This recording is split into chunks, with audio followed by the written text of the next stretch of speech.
Hmm. Well, it's not going as well today as it was yesterday. I don't know if y'all can even hear me.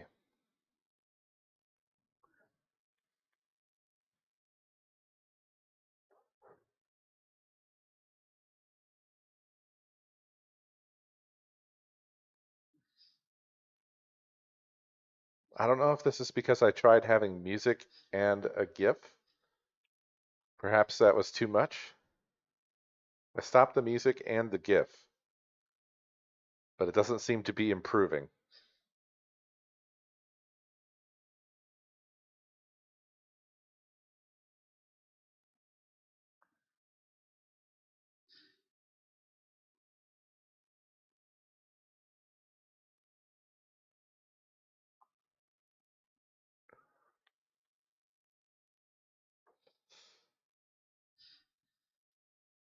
I have a feeling that the stream is very far behind or not working at all.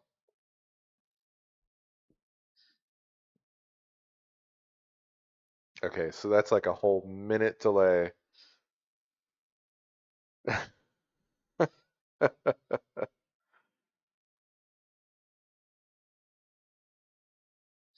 I think other people are using the Wi-Fi, the great Wi-Fi.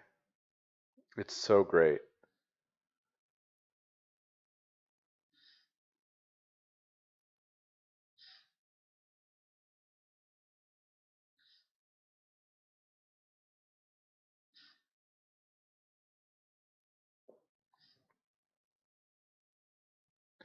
Oh, I think it finally caught up, maybe?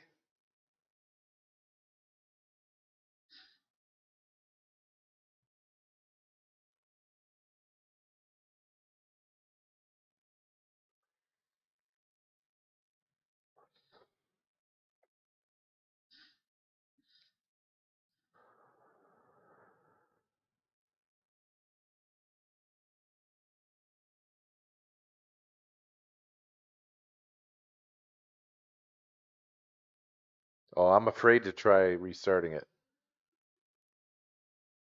I'm very scared of that.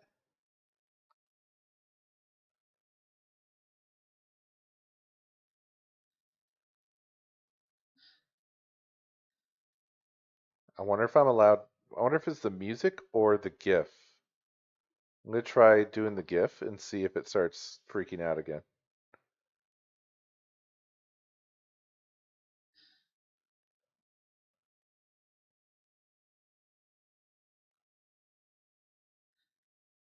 I'm allowed to have the GIF. I think I wasn't allowed to have the music. Music was maybe too much.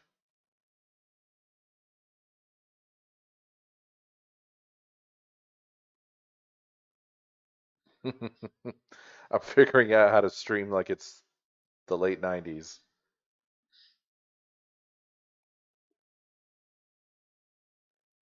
I so want to try bringing the music back, but I bet that that is going to destroy us. Maybe I can set the quality as low as it goes on YouTube. I didn't do that. That was, I bet that was the problem. 140p, let's go.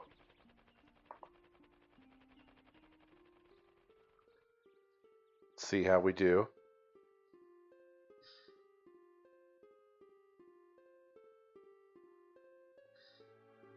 I think we're okay.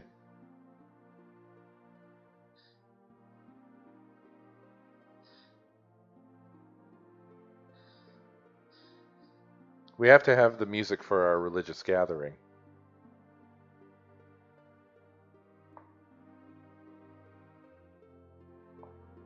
Yeah. Is it coming across? I feel like the vibe is right.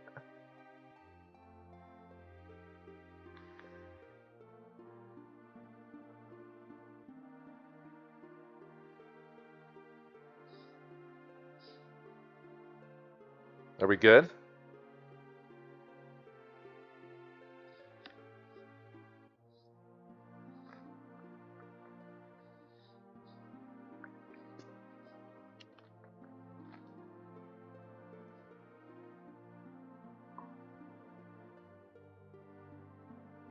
You haven't done the homework. No. No, no, no. No, this is terrible. Hmm.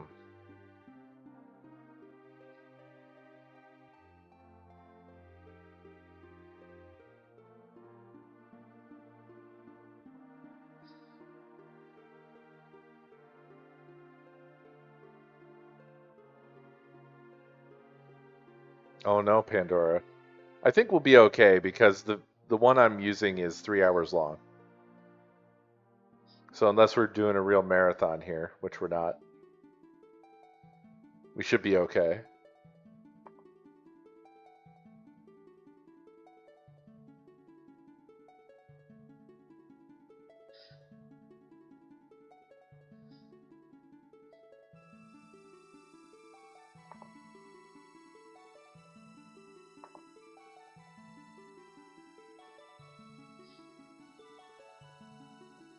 I guess we only needed one ball, right? Anonymous.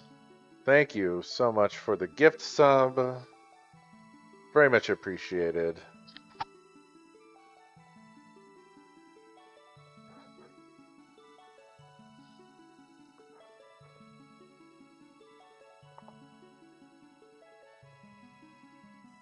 Oh no, we're dropping frames again. Hmm, not as bad though.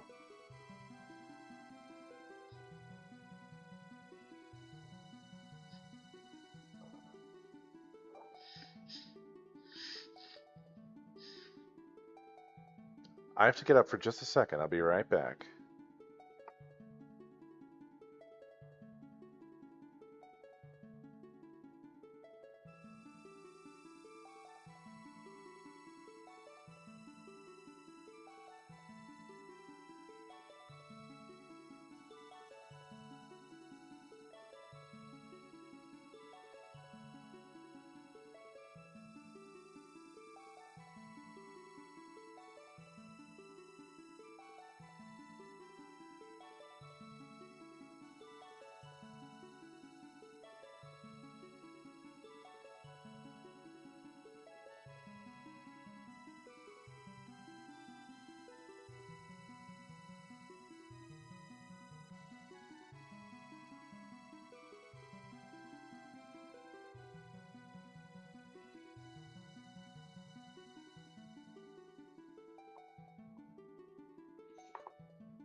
Okay.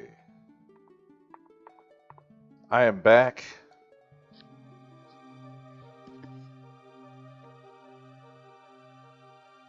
I fixed it so alerts will show on the stream now. How's it going?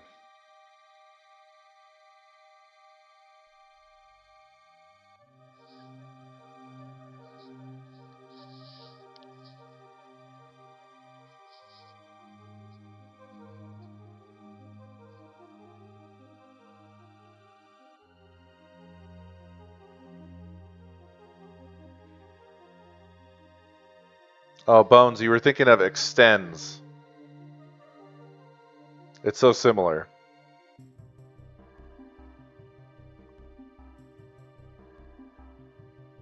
It's almost the same thing.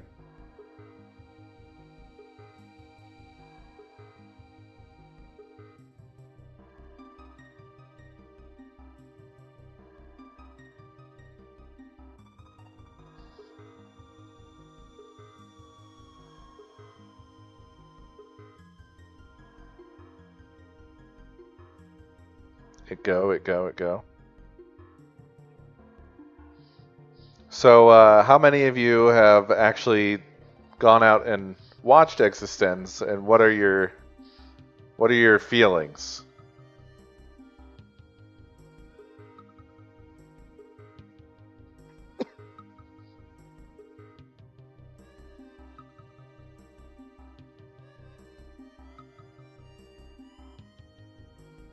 Absolutely, Dr. Taro. Definitely do.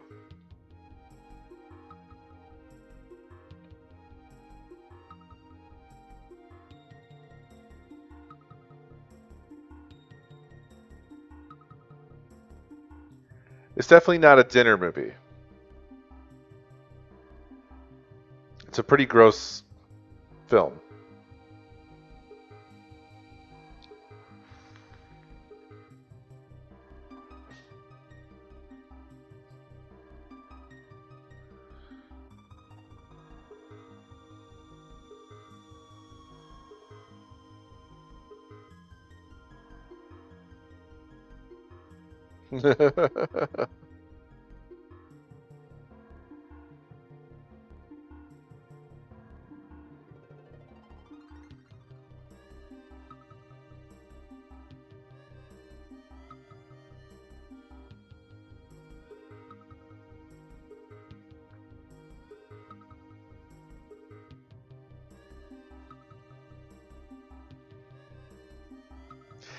To be honest, I think it hits the same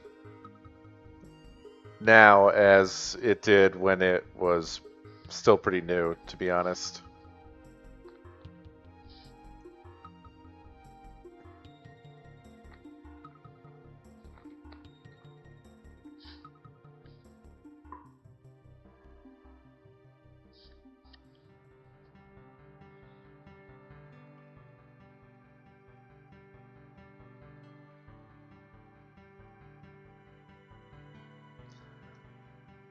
The biopods.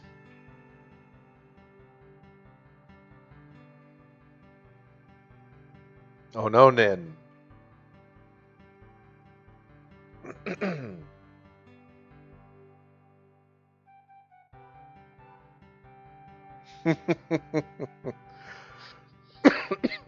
It is absolutely insane, yeah. Oh yeah, yeah, no, it did not do well. It did not do well.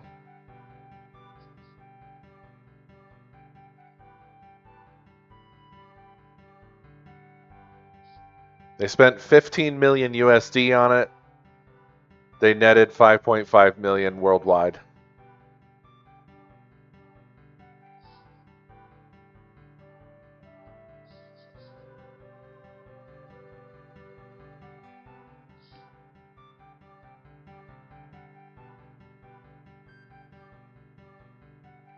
There's a whole vibe to the thing that is, well, there's just like a lot of mixed up stuff going on. It's got a Twilight Zone kind of thing going overall. Yeah, there's a sort of sexualness to a lot of it that's upsetting. Um, Wikipedia doesn't have a whole lot of information. It just says box office 5.5 million. Canada, UK, US. And I'm assuming it didn't see much other distribution.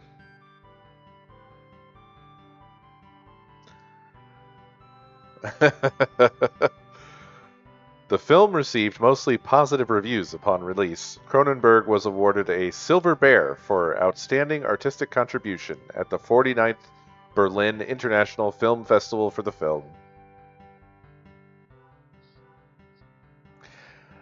No, no, I don't think it's meant to be a comedy.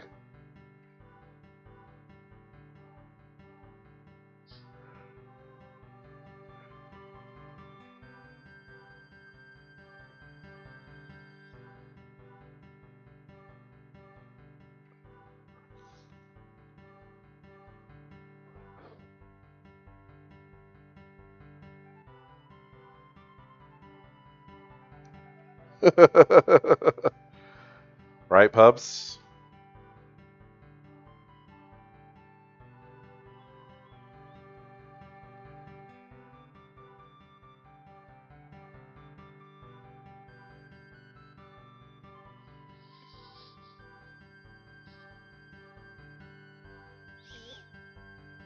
Everyone loves the gun. Well, everyone loves and hates the gun.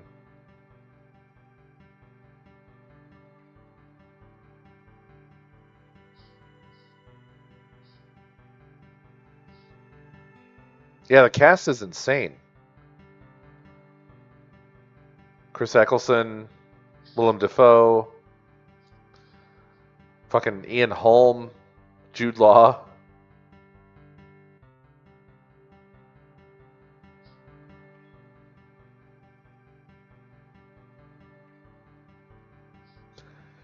Yeah, it's essentially a sci-fi.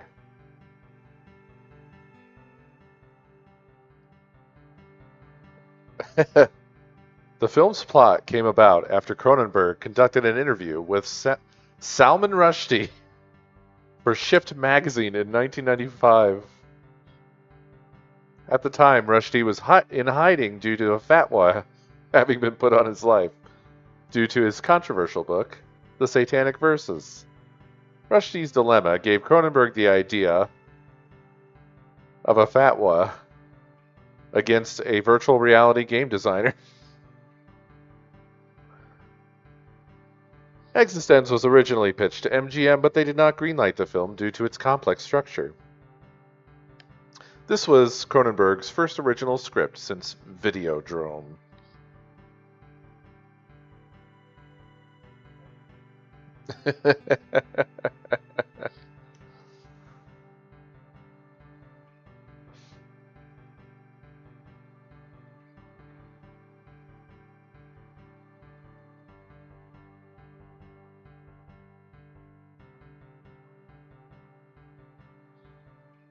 Wow.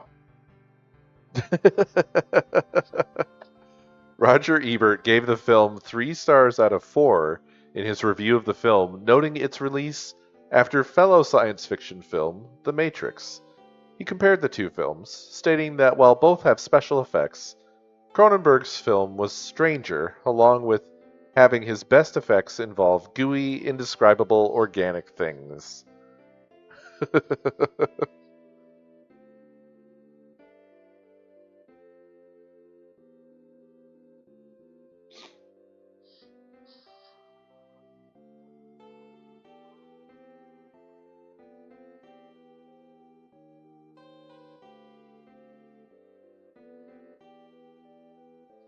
The film grossed 2.9 million in Canada and the United States and 2.6 million in the United Kingdom.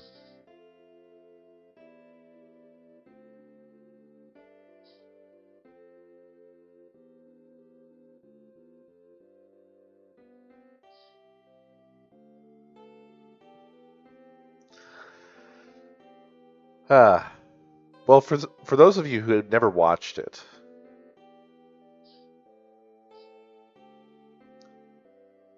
it's basically science fiction horror, and as someone mentioned Inception earlier, Matanks.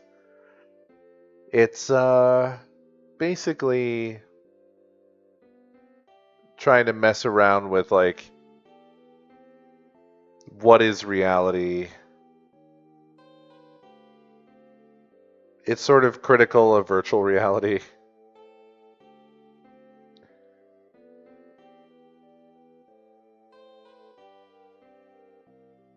And the characters within are also critical of virtual reality. So it's a story that's sort of layered in on itself.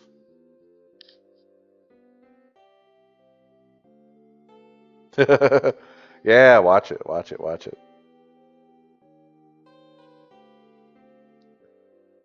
If you haven't watched it and you care about spoilers, I would say this is the spoiler zone. I mean, that's in there. There's a few moments of that, right?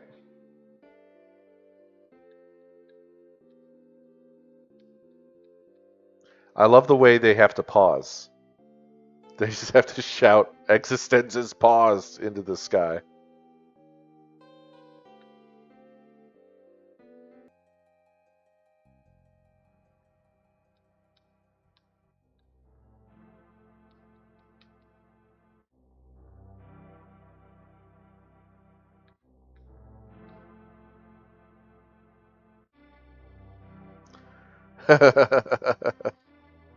Yeah, the ending is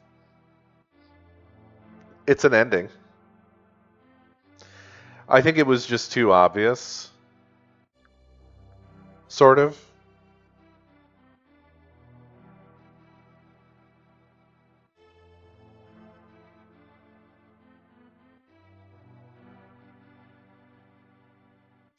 I think it's supposed to leave you with a feeling of, was that real? Are they still in a game? One thing I really like about I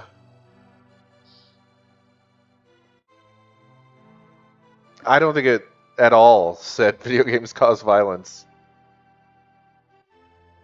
I don't think that at all. Why do you guys think that? I'm so interested.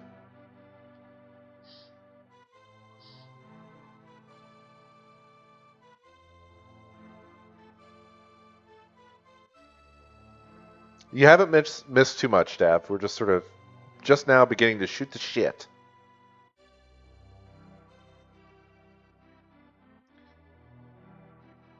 So here's my take. The whole entire thing is just about essentially where we are kind of today. I would say it's actually surprisingly predictive, probably because it kept itself pretty simple. But essentially, it's just saying like if you are able to have experiences that are simulating reality, can you get lost in that? Can you know if you are experiencing reality or if you're experiencing a simulation? That's basically all it's saying the whole entire time. And because of all the violence, no, I mean the premise, as I mentioned before, is based off of what happened to Salman Rushdie. The premise of it is he started from the idea, what if basically a game designer was marked for death? What would be the reasons? And then it kind of all extrapolates from that idea. The multi-realities thing is layered on top of that to provide a reason, and then the violence is around the idea of that the game designer is a threat to reality. So you have this other faction of people that are called like realists. They call themselves realists, and they want to kill the game designer to stop, you know, reality from being destroyed. But it's not that it's not saying video games cause violence. It's if anything, it's saying that simulated experiences are a threat to reality. That's it. Yeah, it's basically just critical of simulated realities. But in a way, that was fairly predictive of today. Not so much with virtual reality as it currently exists, but like the LLM slop stuff we're experiencing now. I think is really there's an overlap there with that. But why is it a threat? I think you just have to extrapolate that yourself, right? If you can't tell the difference between a simulation or reality, what's threatening about that is you become disconnected from reality.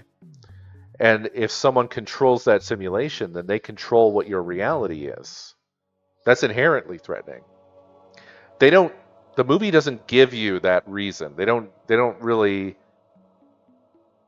um, they don't make a specific claim in the movie, and it's just sort of the premise that the movie has. So to be honest, I'm not sure that the movie is necessarily saying it's bad, but that is the premise behind it.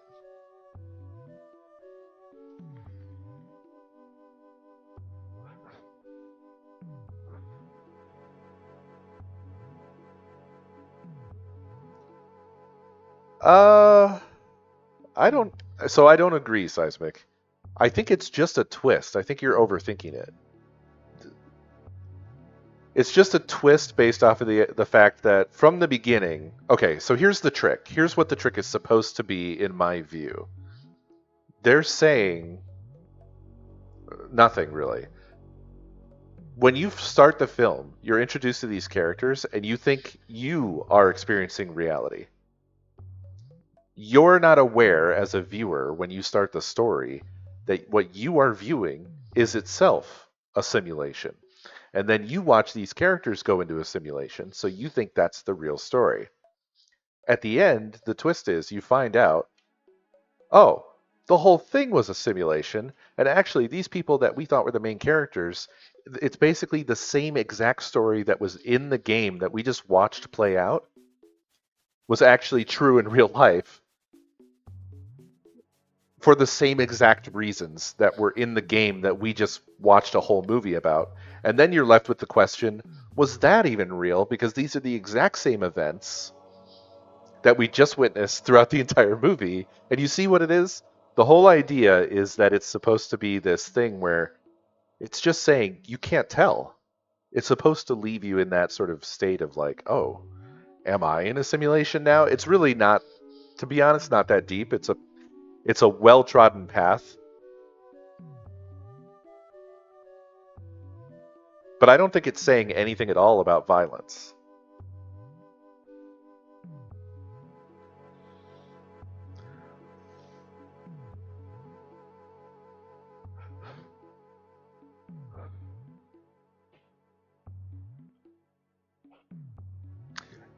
Certainly at the time, but I would say that in my view, this this movie is actually more sympathetic than a lot of other. It actually understands it a bit better because it's not entirely focused on violence. There's a lot of other things that are, I think, more interesting that it does that other things that are have that more surface level criticism that you're talking about miss. Like there's parts in the film where they really focus on silly stuff like, oh, well, you're talking to an NPC, so you have to say the right words to get the NPC to do what you want. And I was like, oh, you know what? This is actually kind of interesting. They actually handled this stuff well.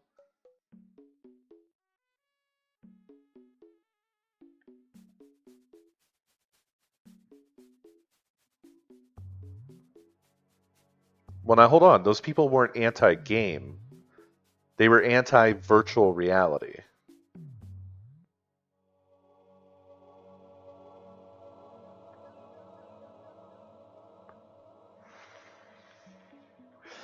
And also, the hands that that violence falls in are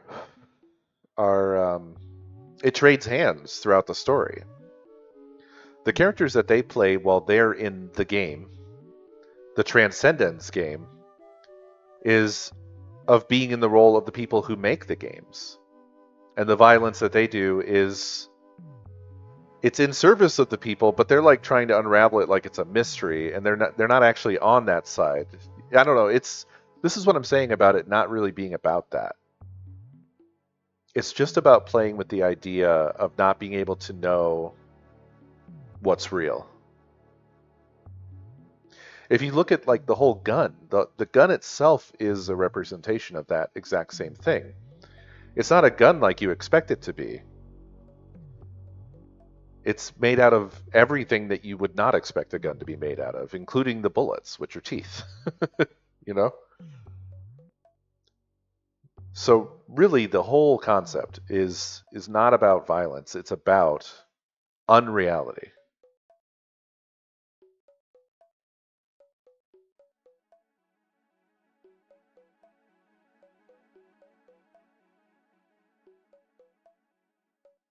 What was going on when Ted said some stuff to Allegra and she just looked confused and then repeated the last question she was asked?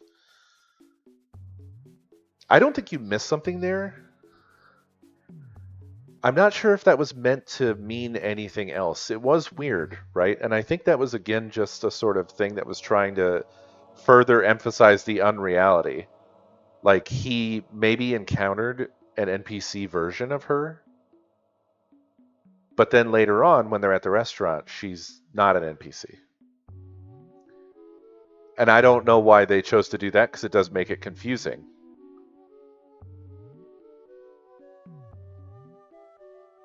It adds to the confusion, certainly.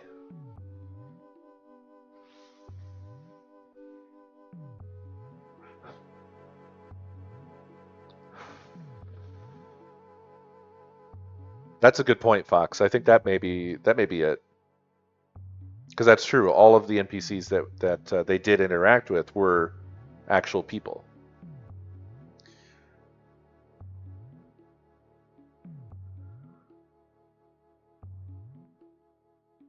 God, I wish I could watch that link, Whisper Dan. But I am not going to risk opening a YouTube video. I think it'll bring down the stream. It doesn't matter how long it is. I don't have the bandwidth. We're barely hanging on here, man. Someone will have to tell me what David had to say.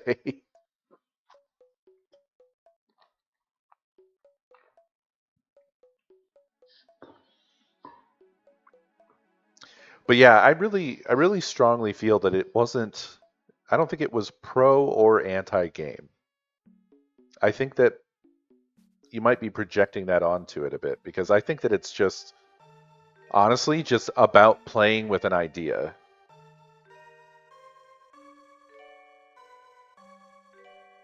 That's personally the vibe I have. And the whole point of the ending was just to be like, surprise, that thing that you thought they were doing inside of a game. It wasn't just 2 layers of unreality, it was 3. That's all it is. One thing that impressed me about the ending was the little tablets that people had. Those were very modern phone-like, and that's the most accurate I've ever seen a sci-fi movie get to what the actual future was. I mean, the game system was not very accurate in terms of being like this thing that like grabs onto your head or whatever, but they had little rectangular phone tablet things.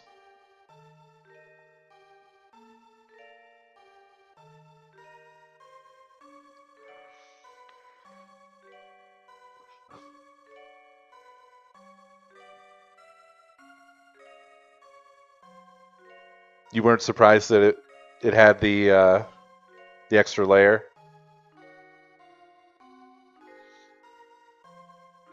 I have to admit, I didn't find it to be an amazing surprise. I thought it was kind of like, oh yeah, that makes sense, or that's kind of obvious.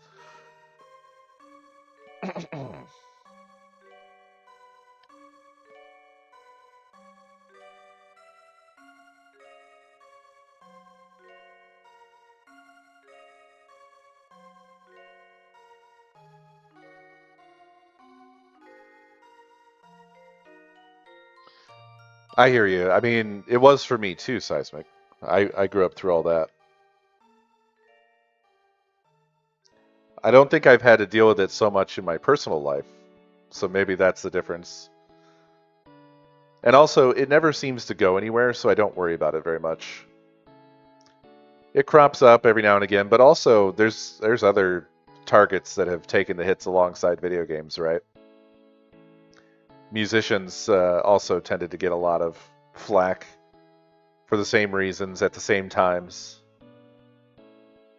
And most of that was assuaged back in the 90s, or was it the 80s?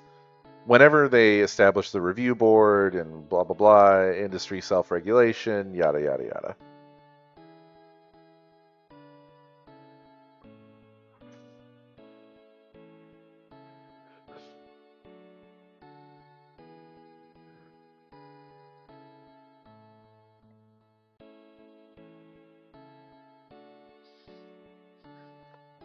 Really? Huh. That's crazy. Did you become a game dev?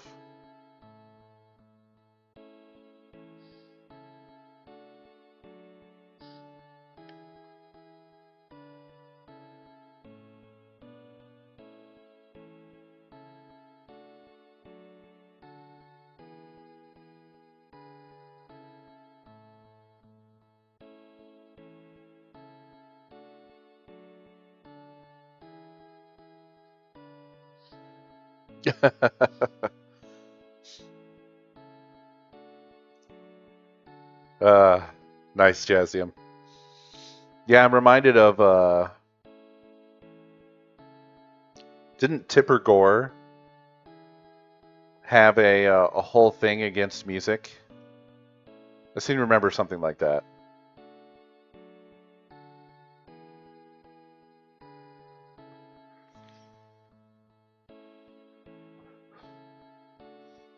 Moral panics. Moral panics.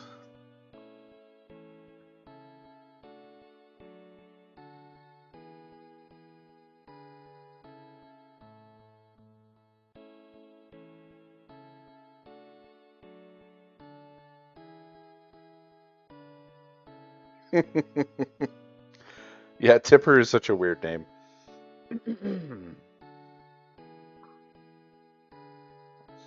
Yeah, yeah, the Satanic Panic. That hit a lot of things, right? That hit D&D, music, video games, movies.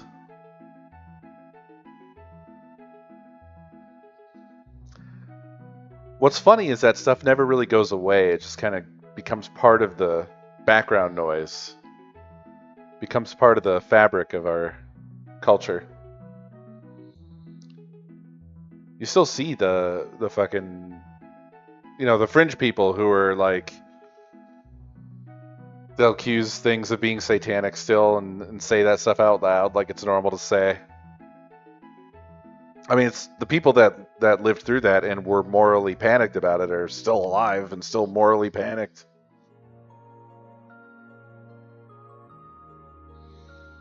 Nice, Bones. That rocks. I mean, original Doom got the same flack, right? Because it had lots of. I always found that so confusing.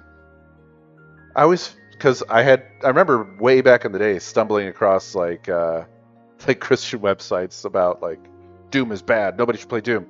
It's full of satanic imagery. I'm like, yeah, you shoot the demons. Shouldn't this be the most Christian game ever? I'm so fucking confused. What do you want us to do? Hug the demons? What's happening?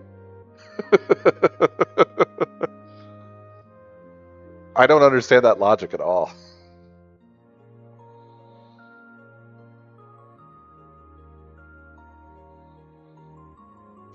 They're not satisfied unless you convert the demons, yeah.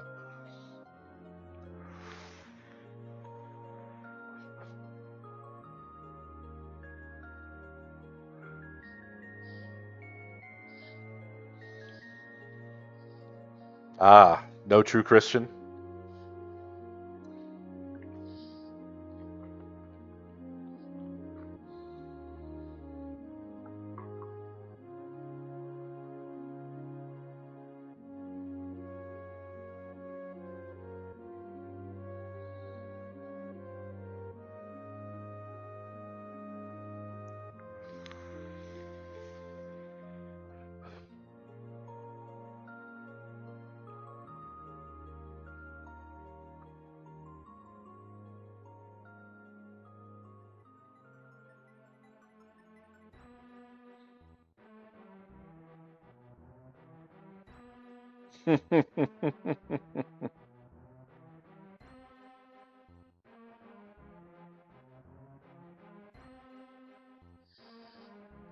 What track is this?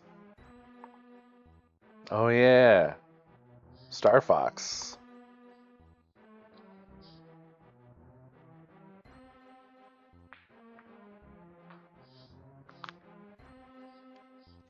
Well, nevertheless, I don't feel that eXistenZ is contributing to anything anti-video game. It's more of just it's like a long Outer Limits episode. That's all. It's just trying to be as weird as possible. And I think it nails that pretty well.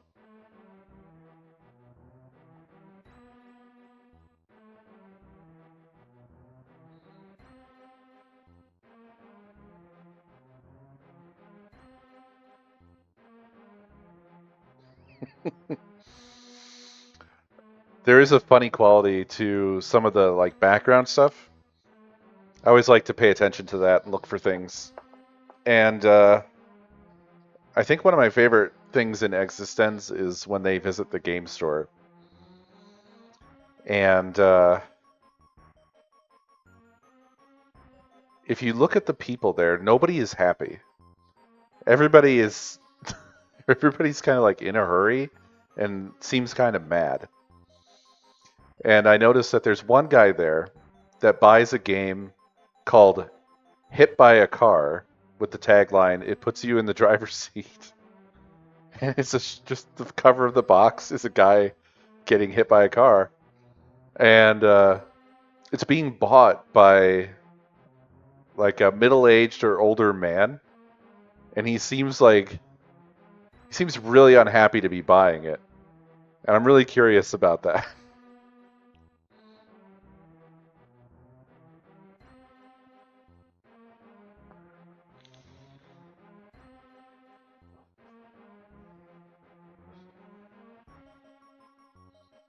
I posted a screenshot of it on Blue Sky the other day. The box.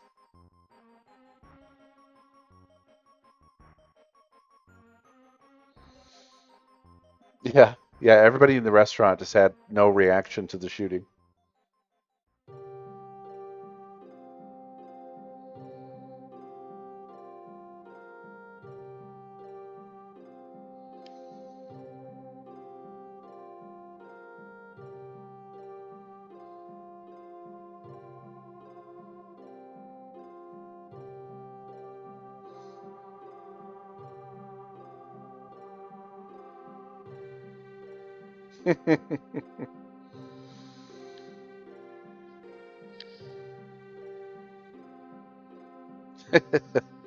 Yeah, Willem was awesome in this film. He's pretty much awesome whatever he does.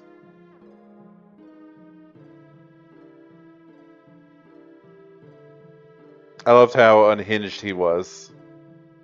He really did that perfect.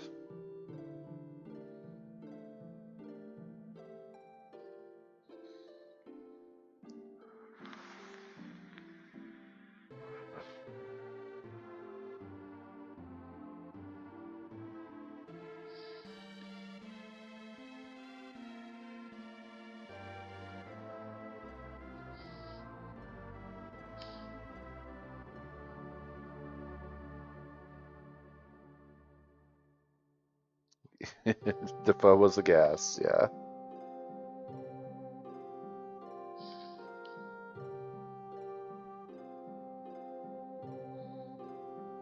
I liked how thrown together all of that stuff felt.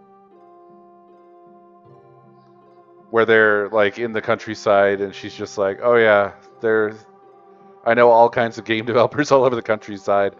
Like, okay. And how it kind of goes against the sort of standard idea that like all tech people would be congregated in a metro area, but that this sort of thing is such a phenomenon that it's taken over everything. Nobody does like anything else anymore. Nobody does farming. Nobody does factory work or anything. Everyone is just a game developer now.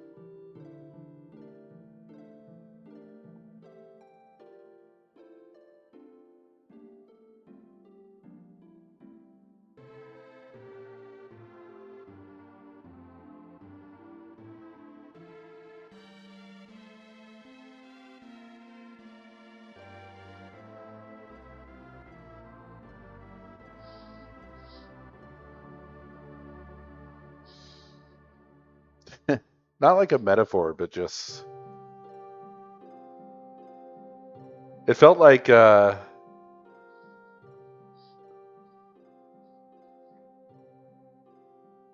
felt more so like they just didn't have the production budget to think of something better.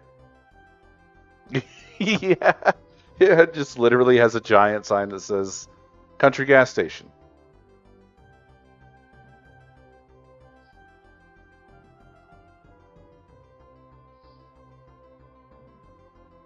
Yeah. Yeah, I think that that was just a pretty on the nose nod to the basic idea starting with the whole fatwa thing. And it just seems like that's all there wasn't really much more to it than that.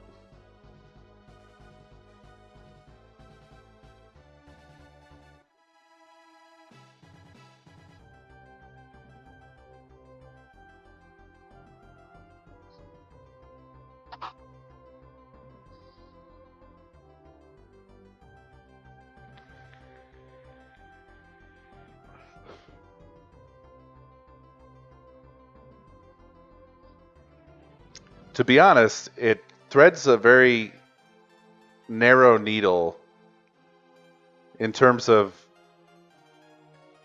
it didn't tip over at all into being Islamophobic, given what the source of the idea was.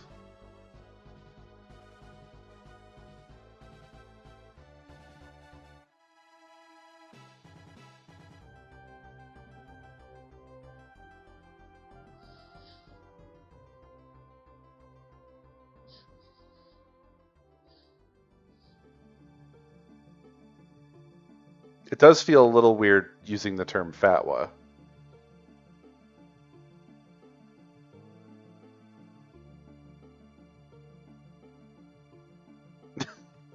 I don't know what was up with the capitalization and how they were like, so you have to spell it like this.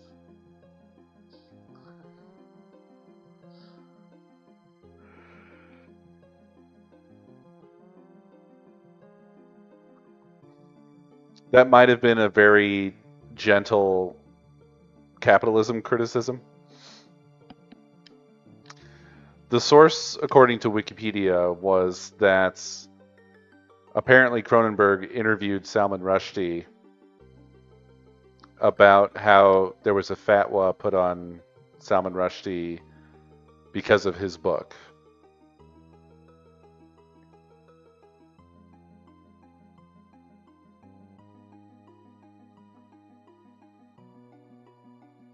If you were asking what the source of the idea for the story was.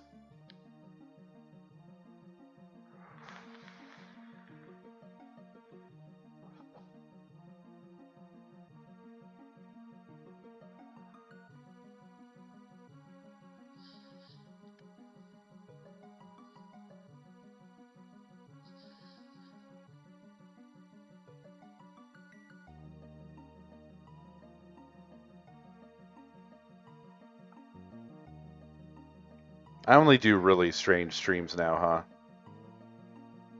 huh? I only do weird stuff around here.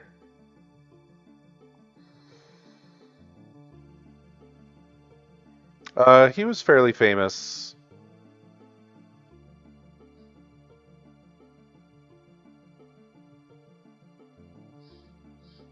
He eventually got attacked.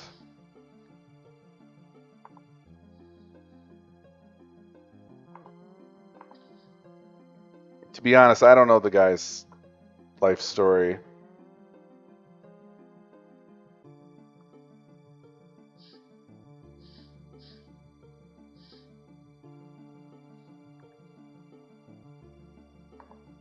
He's probably an asshole. Everybody's an asshole now.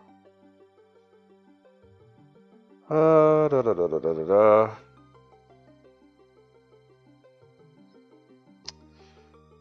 He is an Indian-born British-American novelist.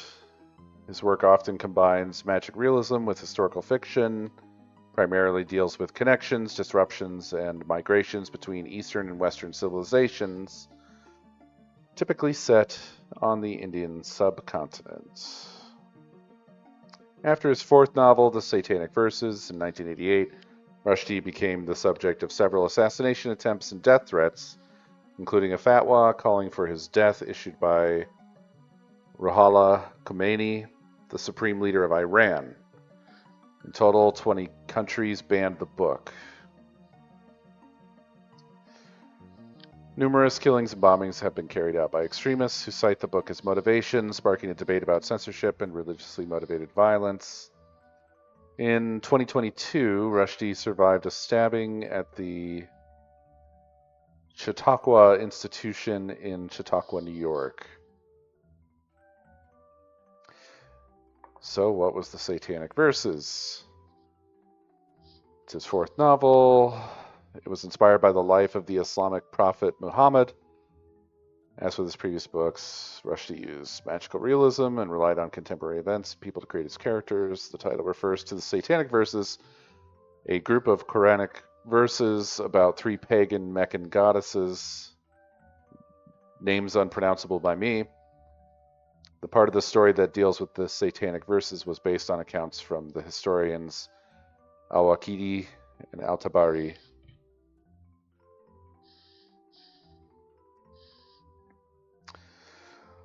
Blah, blah, blah. Da, da, da. The book and its perceived blasphemy motivated Islamic extremist bombings, killings, and riots, and sparked a debate about censorship. Da, da, da, da, da. It just doesn't really clear up like why it pissed people off so much. Sometimes Wikipedia is really unhelpful for getting to the point because they just fill it up with like so much information.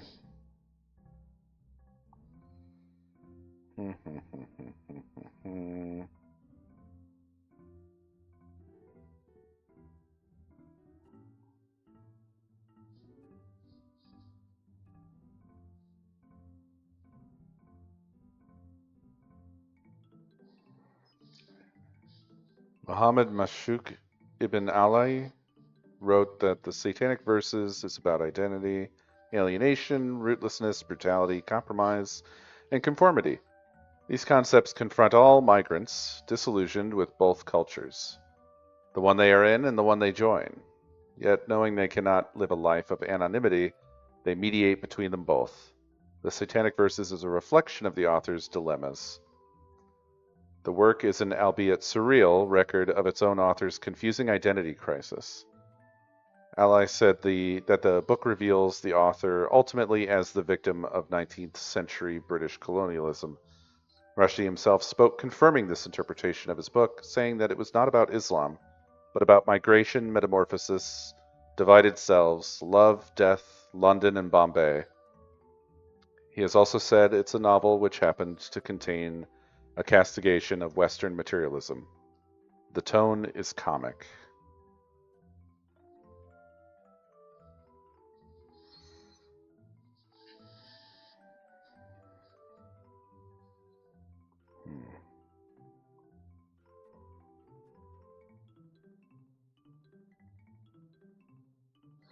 I have to say, I didn't know much about it.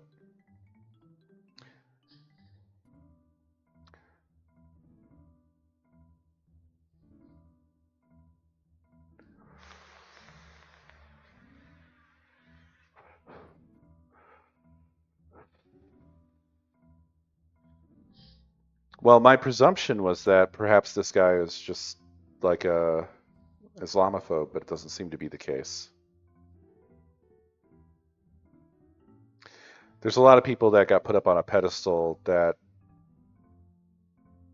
it wasn't quite clear, unless you started digging in, that they were just Islamophobic assholes. But this just seems to be a lot more tangled.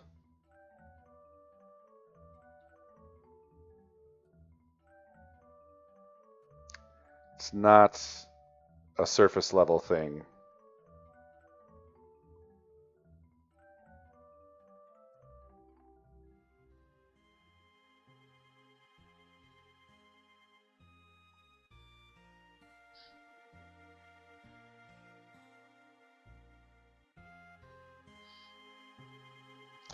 That's what eXistenZ was based on.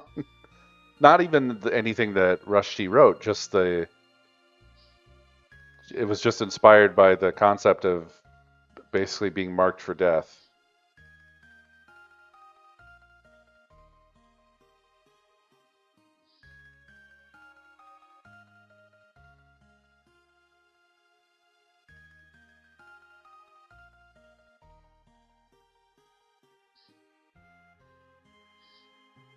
It's a really strange connection.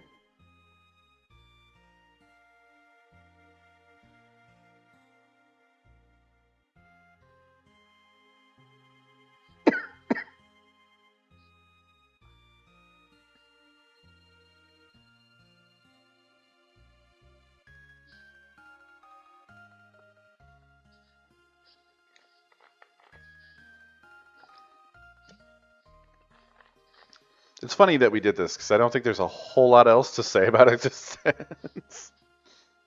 It's not that deep, bro.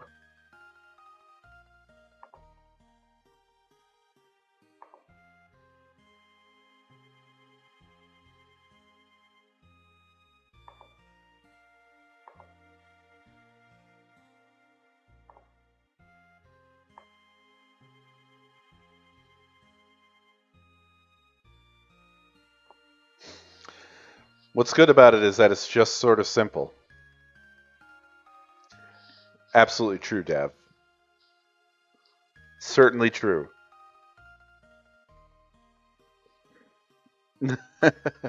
No, I don't think this movie had a game tie-in. If there was, I need to play it immediately. We might be able to just declare that all of Eno's work is the game tie-in to eXistenZ after the fact. And I don't think anybody would argue with us.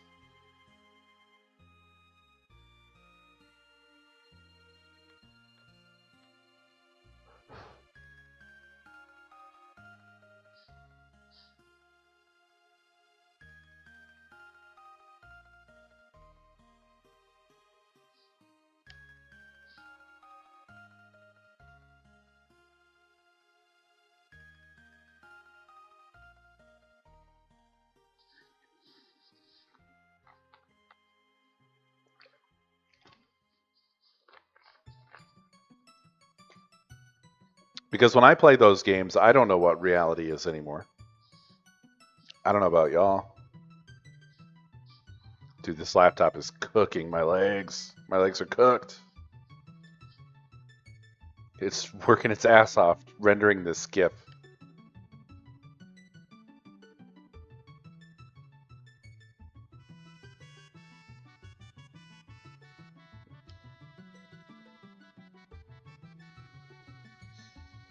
Any other parts of eXistenZ anybody wants to chat about?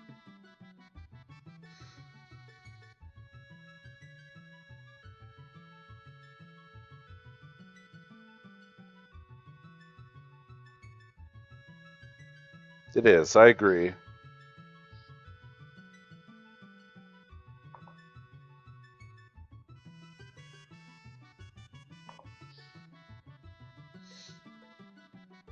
The lizards, they're not lizards, they are amphibians.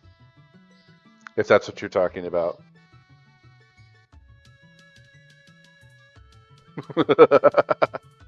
Oh no, Flynn. Oh no. You didn't do the homework. It's okay, you can join us anyway.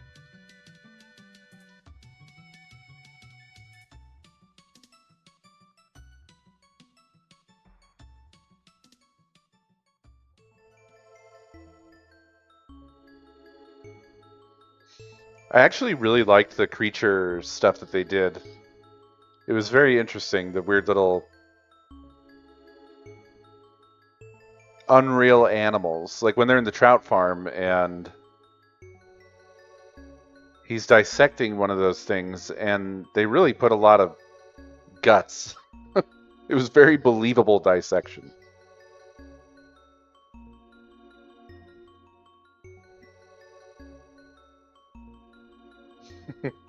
Now you're getting it, Matanks. Now you're getting it.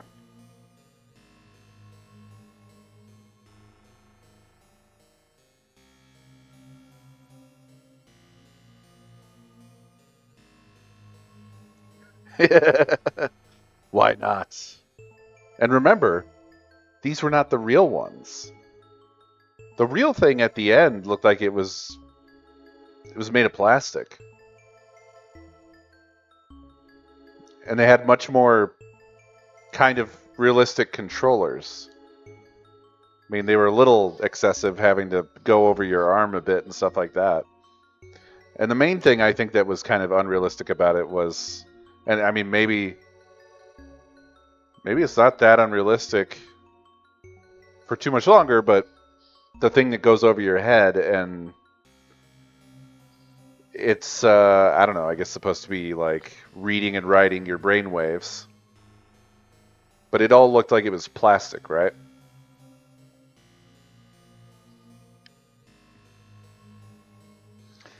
I liked that it had teeth inside, even though it had no visible orifice. It had no mouth.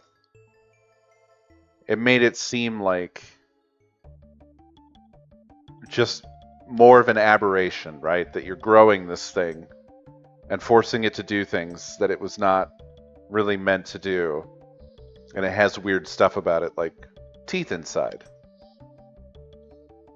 It has no mouth, and but it must gain. Amazing.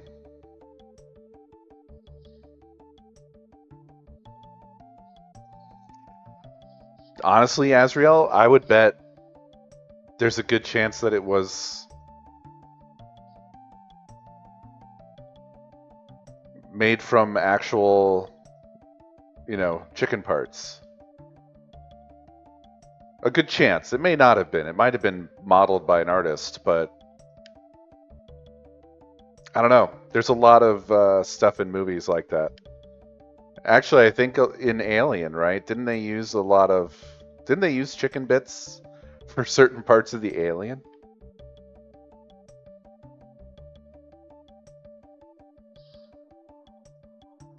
I think I remember something like that.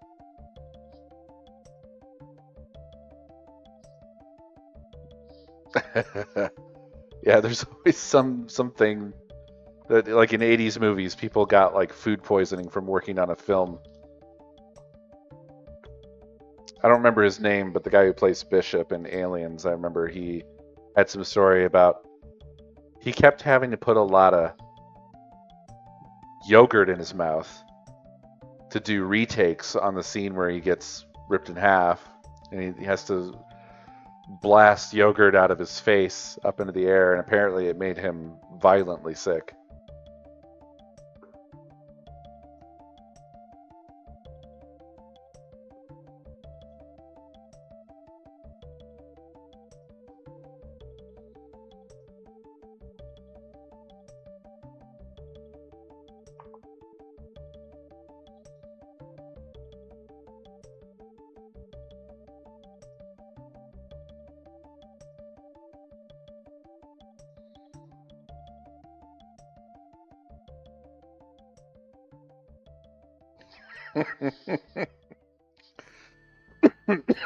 Yeah, Alien. Alien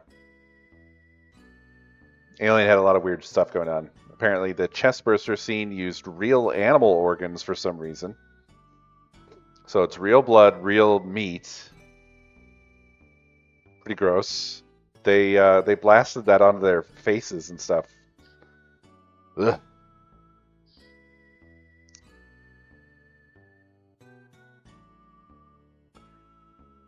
The alien eggs were created using real animal entrails. Awesome. Thanks, guys. Great.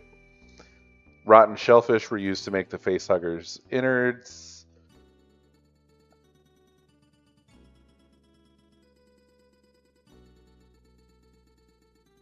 Oh, I didn't know this. So the alien does have eye sockets, but they're behind a translucent shell. And the weird thing is apparently that's actually in the film. They built it that way. The top of the head is translucent, but you just can't see it. But apparently in some scenes, if you look closely, you can.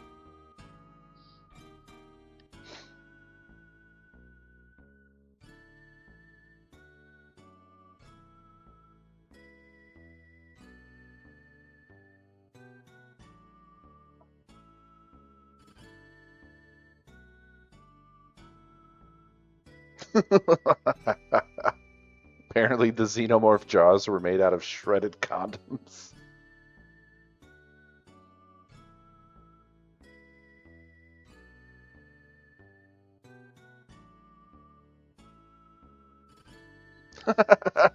Okay, so I'm on a schlock article site here. And one of their special gotchas is this amazing header.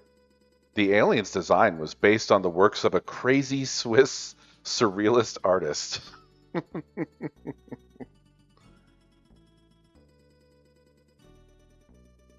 Yeah, nobody knew that. No one knew that.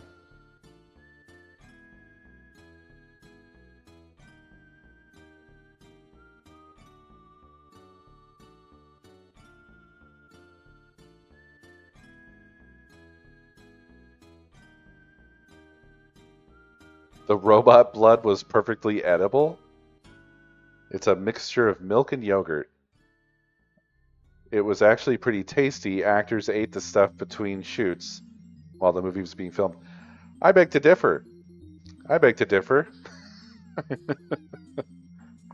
One of the actors had something different to say. Hmm. I'm not finding anything about chicken bones being used in the alien body, but I could have sworn that there was something about that.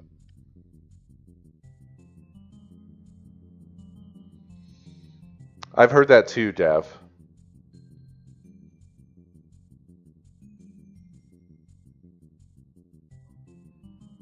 That their reactions to it were supposed to be genuine or whatever.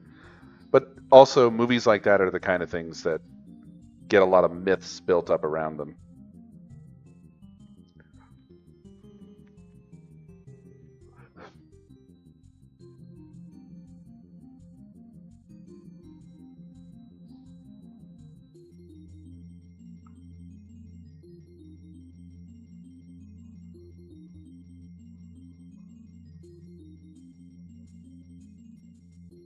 Yeah, exactly, Delta. Exactly. So I don't know. Maybe we can find fun facts about eXistenZ. Probably won't find too much.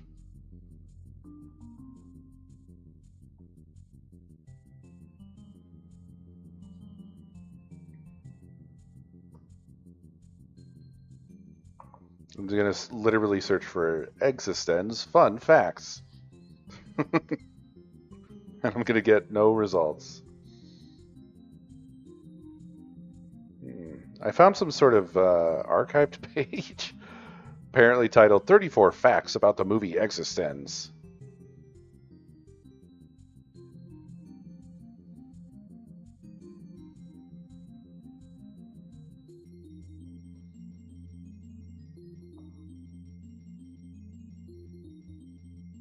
Okay, these suck. So far, they are eXistenZ was released in 1999. Yeah. The screenplay for eXistenZ was written by David Cronenberg himself. Yeah.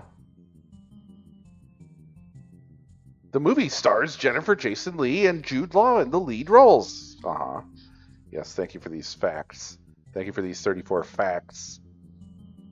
eXistenZ explores the concept of virtual reality gaming. Okay. Thank you. This is the worst list of facts about anything I've ever seen. They're all just stuff that you basically would get from watching the film. Let me see if there's anything of interest here.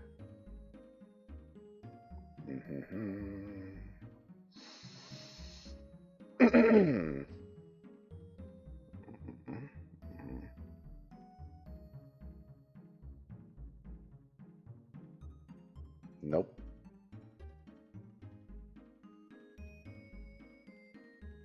Mm-mm.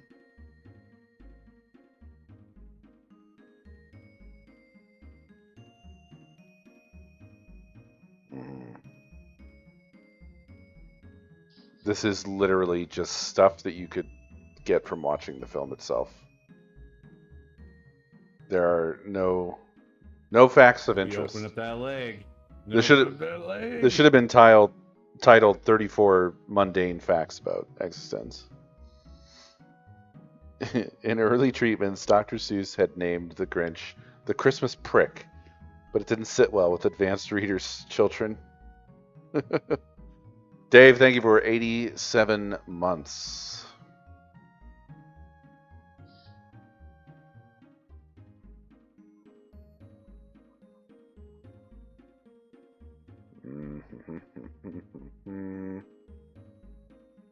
Wow, some of these even repeat. And then there's an FAQ at the end that is basically like a quiz about the stuff you just learned. No wonder this is not a live webpage anymore. I'm leaving it. Goodbye. Terrible site.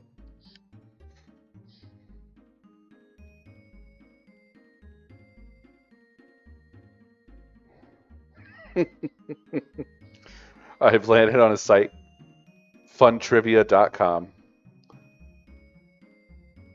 And there's an eXistenZ trivia quiz. I think people can make these themselves. So whoever did this wrote, eXistenZ is not just a game. It's quoted. And then they say, one of the best of all sci-fi movies. The movie has treachery, sabotage, espionage, action, intelligence, and humor. Thank you, quiz creator. This quiz has been played 306 times. This is not really what I was looking for, but this is great. Question 1. Here's an easy one. What is the hero's name? Who's the hero? Who's the hero in this film?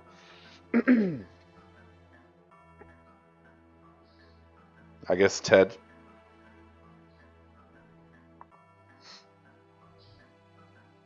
Chicken wing gun. What color is his phone? Pink? What is the slogan of the resistance? Death to realism, death to the games, death to non-believers, down with the gamers.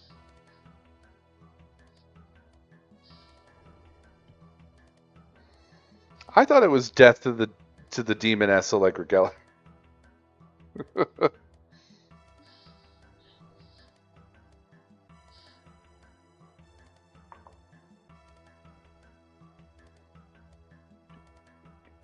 Oh, IMDb coming through with good trivia. The lubricant Allegra, Jennifer Jason Leigh, uses for Pikel's Jude Law's port is called XE60, which is only one letter in the alphabet up from WD-40.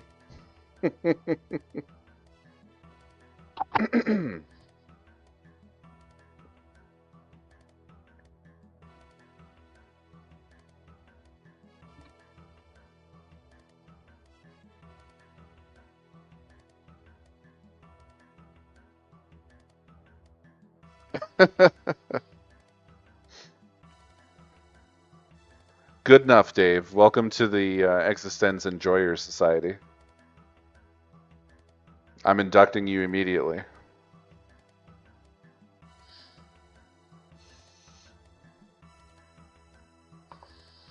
What is the name of the garage attendant that fits game pile ports? That would be gas.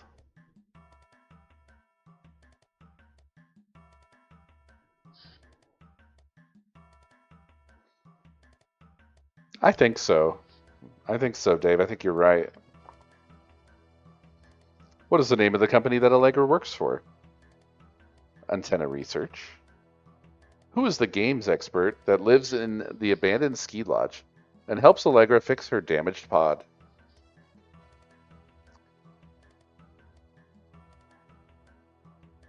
Kiri Vinukur, Yevgeny Norish, Karlaw, Darcy Nader. Darcy is such a 90s name.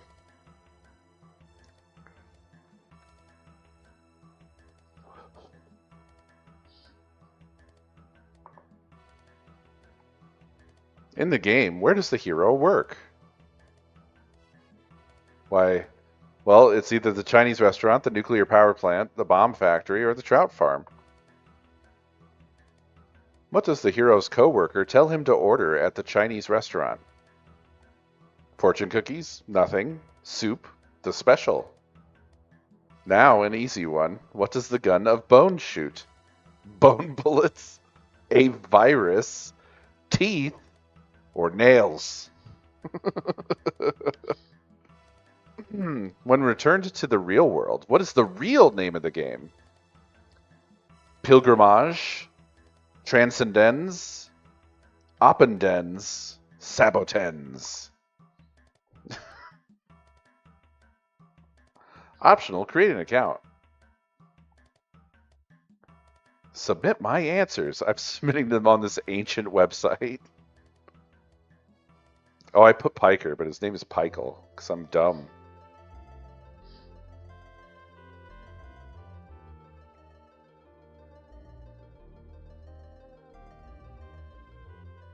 Wait, what? Oh, realism. Yeah, I'm a fool again.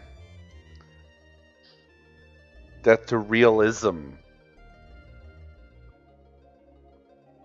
Got everything else right. I think that qualifies me as an eXistenZ genius.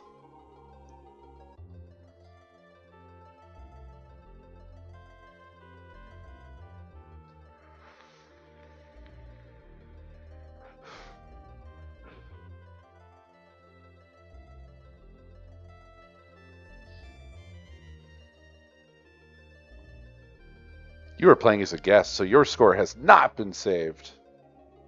Oh my god, there's another eXistenZ quiz? This is one of my all-time favorite movies, and I have never seen any quiz about it, so I figured it's about time.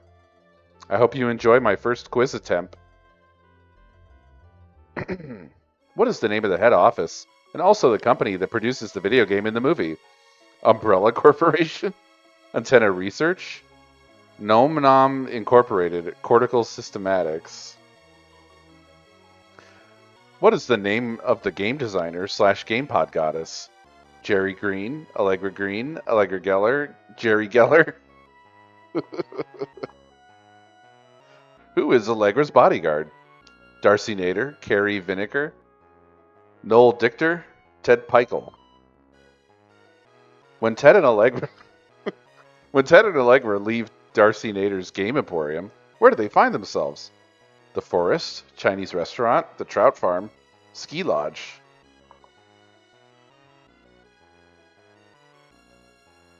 What does Ted pull from Allegra's arm after the shooting? A splinter, a bullet, a tooth, a piece of broken glass. What color is Ted Peichel's phone? What is the name of the gas station attendant they visit? Bob, Bubba, Jim, or Gas? How do you play eXistenZ? It's a handheld travel game. Plug it into a hole in your back. It's a board game. It's a card game. What do Allegra and Ted have for lunch at the Chinese restaurant? Mushu platter, Mugu gai pan, the special, egg drop soup. You're really not disguising these very well, buddy. At the end of the movie, who tries to kill the real game designer? Ted, Carrie, Gas, Allegra. I actually can't remember who does the shooting. Don't they both do it? Wait a minute. Wait just a minute. Hold on a minute.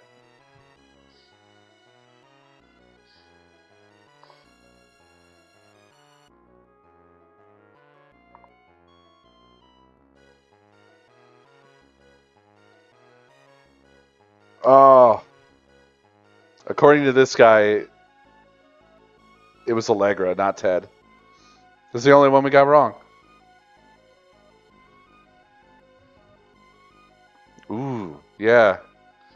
Let's get an eXistenZ card game going.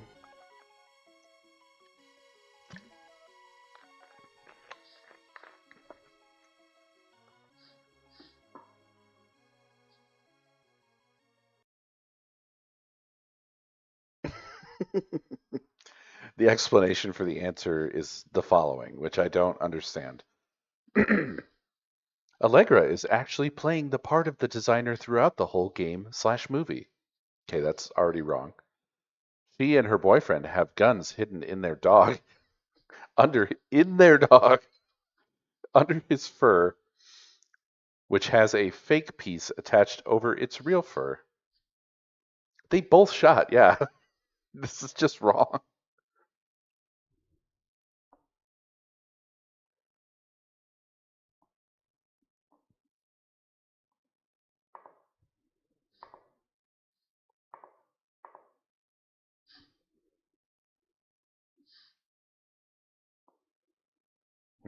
Let's see what TV Tropes has to say. Yeah, fake fan, fake fan.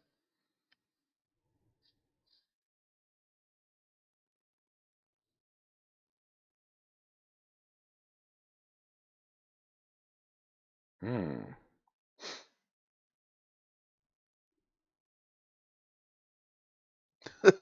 What the hell?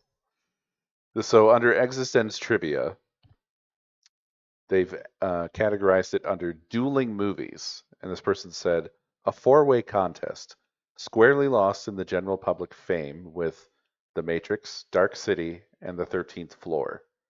Although back then it would have been in last place thanks to losing money, nowadays it's easily in third place, being a minor cult classic with fans of sci-fi and David Cronenberg. Well, I wonder what's fourth place then?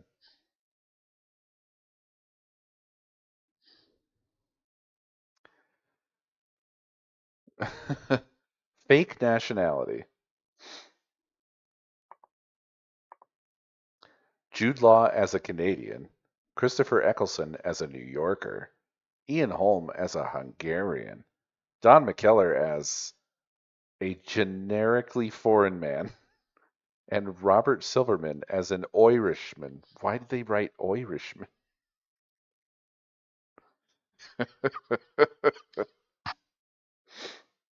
In the final scene, they all speak in their natural accents, prompting Holmes' magnificent quote, my accent was so thick, I could hardly understand myself. Yeah, Irish.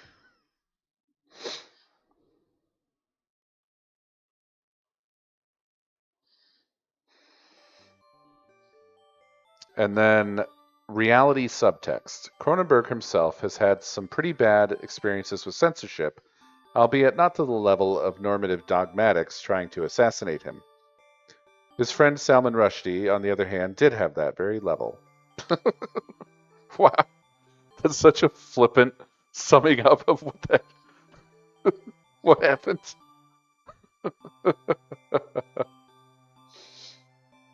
Notable for being David Cronenberg's final body horror film until 2022's Crimes of the Future. In between this and that, he mostly did thrillers and crime dramas.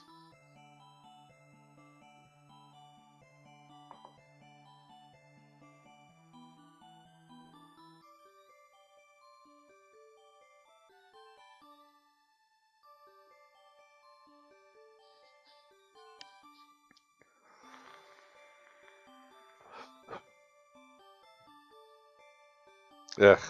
I went to the main page for eXistenZ on TV tropes. On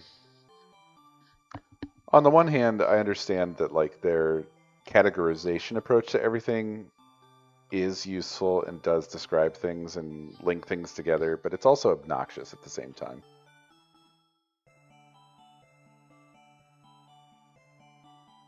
I don't even really remember Dark City, Fedrin. That might be one I need to go back and rewatch. Maybe we can have an annual meeting of the committee of Dark City enjoyers. If I enjoy it.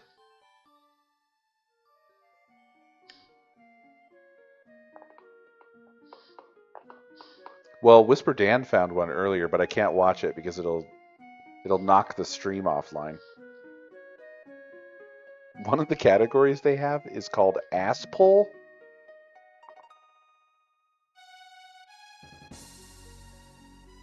Ass pull.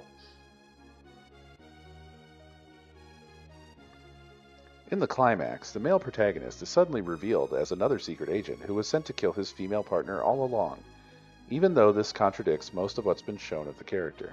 A rare case where it's justified, since it's soon revealed to be a part of another layer of the VR game, and the programmed plot twists extracted from the player's minds were becoming increasingly random.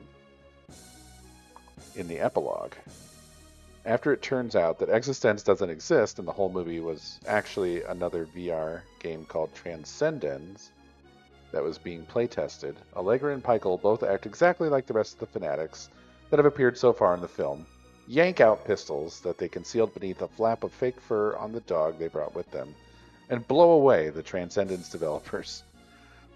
This is so out of left field and shocking in universe that an onlooker, as the film's final words, nervously asks them if the game is still going on. Yeah, I don't know. I don't know why that falls under ass pull. I guess I have to click on ass pull to find out what the definition is. A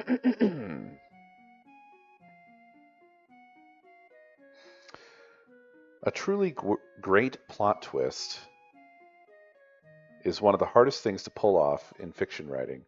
Optimally, the writer will want to reveal the twist in a way where as much as the audience as possible. Okay, so whoever writes this site can't even write. Is caught off guard by it, but also make it a satisfying experience for any audience members who decide to go through the story again to be able to see the subtle hints towards the twist. And realize that the twist was an integral part of the story from the beginning, and the writer really was building up to it all along. This page, however, is all about when that fails to happen for whatever reason. An ass pull is a moment when the writers pull a narrative development out of thin air in a less than graceful fashion. This development violates the law of conservation of detail by dropping a plot-critical detail without sufficient foreshadowing or dropping a Chekhov's gun earlier on.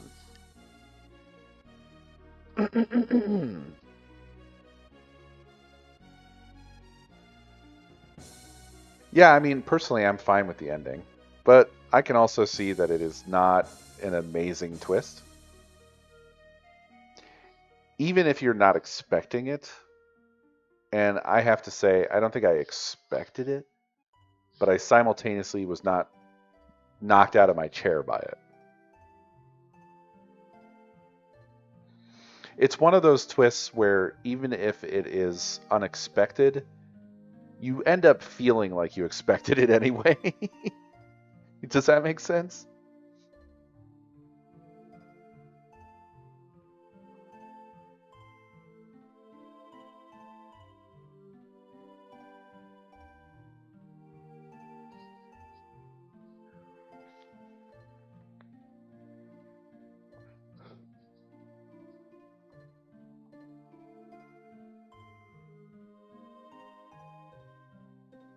Yeah, it does. It does do the echo thing, 100%.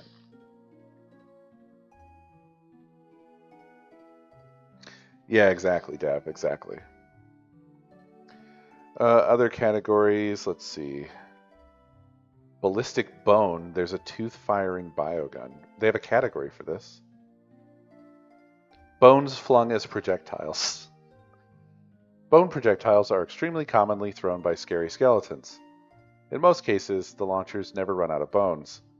This brings up the question whether the creature uses its own bones, or the bones of others, or just bone-like things it somehow creates or summons. Usually stock femur bones. A subtrope of abnormal ammo and bad with the bone. Compare spike shooter, throwing your sword always works, and improvised weapon. Alright, okay. Like I said, TV Tropes is kind of an annoying website. Big Good. Christopher Eccleston's character. Big Good? What's that? Whereas the Big Bad is considered the ultimate evil to be defeated, the Big Good is the cornerstone of any heroic faction. This character is explicitly stated to be a counterpart to combat the forces of evil. That's Christopher Eccleston's character? Doesn't he just get shot at the beginning? And then later on, he's just like a background character. Okay, I don't understand, but whatever.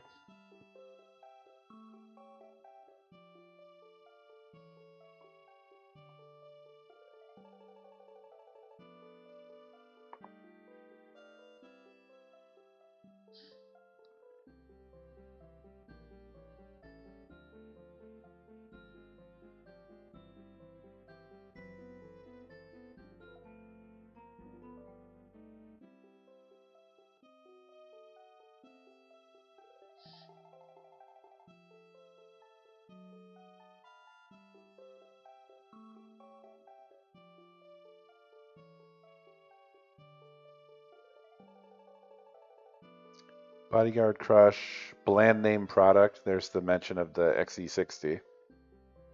Brain computer interface. But thou must. Lampshaded a few times where the characters play a virtual reality game.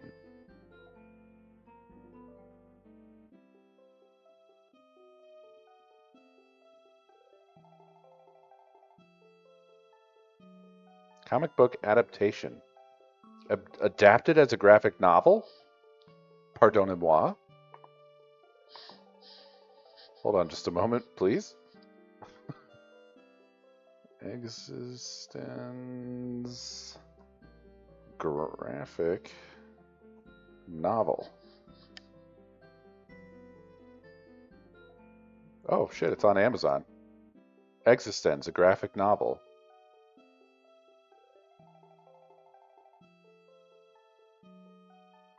Well, shit, I can buy it used now for 20 bucks.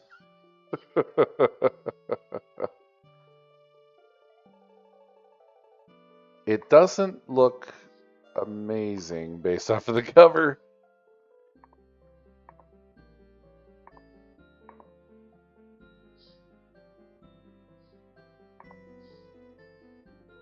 There aren't any other previews of pages. Apparently, it was published September 1st, 1999. Oh, it's on archive.org.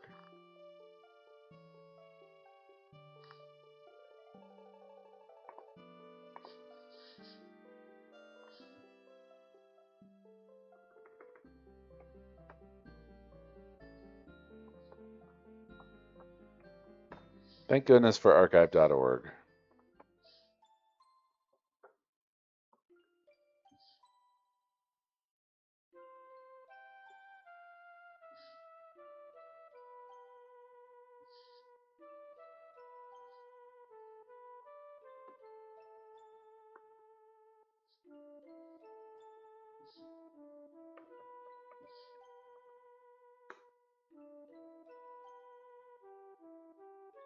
Just a moment, I was carefully transcribing that URL. Oh, I failed.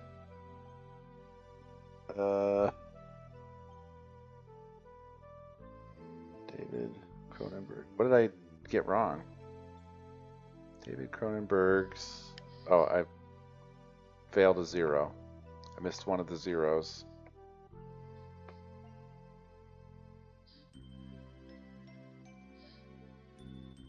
Loading viewer.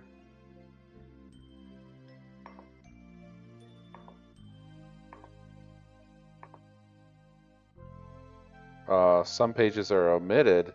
Oh, it's not. There's no pages here. There's just like the inner page that says David Cronenberg's eXistenZ, a graphic novel. Illustrations by Sean Schofield. That's it. Limited preview.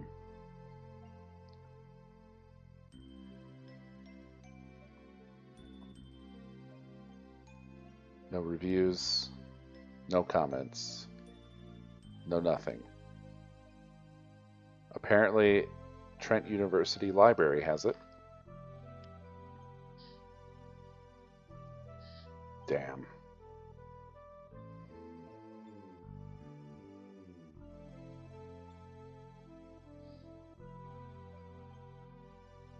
Do you have to download it? Oh, nope, you can't download it. So that's all we get. Guess I have to buy it.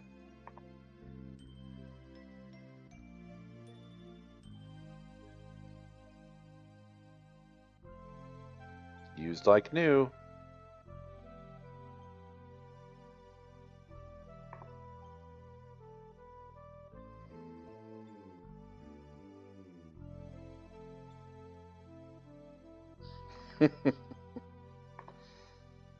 What else?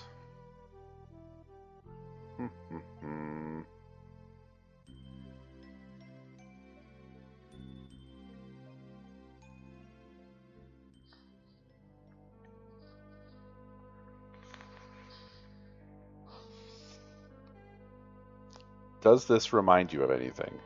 The organic game pods are strangely phallic and plug into a port on the person's lower back. After said ports are lubricated with saliva, the pods must then be touched like controllers, and the way the characters do this looks oddly erotic. Also, the controllers have nipples on them. Also, the whole theme of people fanatically trying to murder an artist is deliberately evocative of the life of Salman Rushdie. Who was friends with? That's a jarring transition between topics.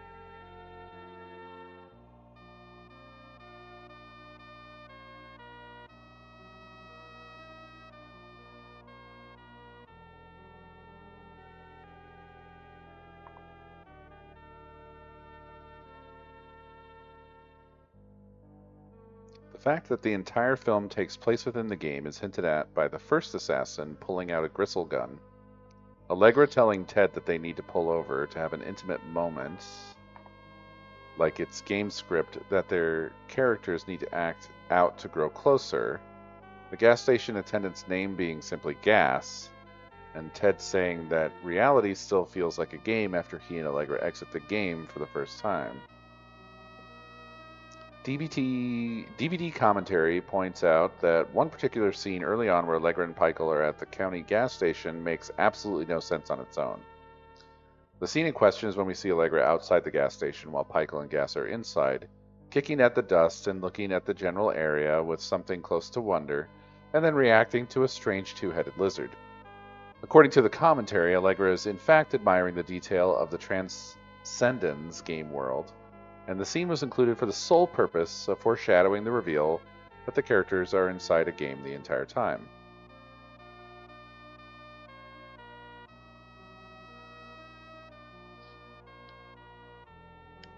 There you go.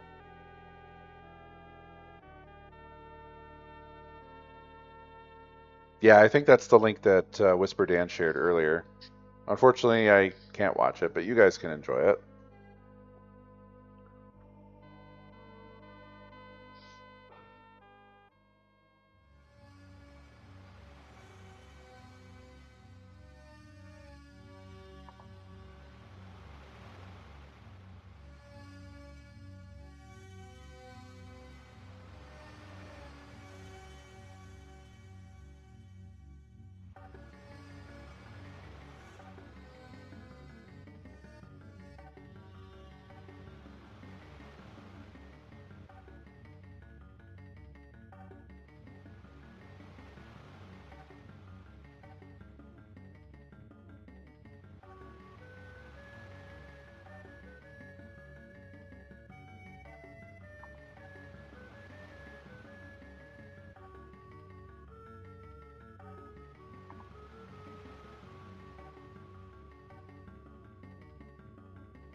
The last one is extremely cool letters. The title uses some interesting spelling.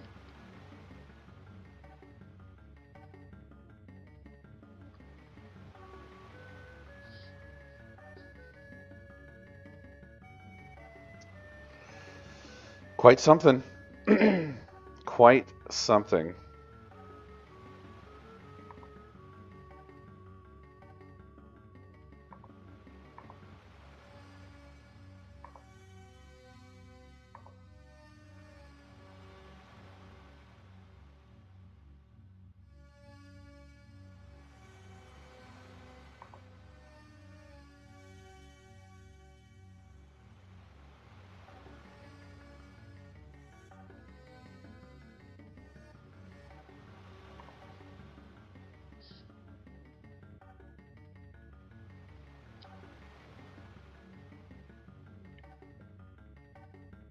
I need to watch Videodrome. I have not actually seen Videodrome.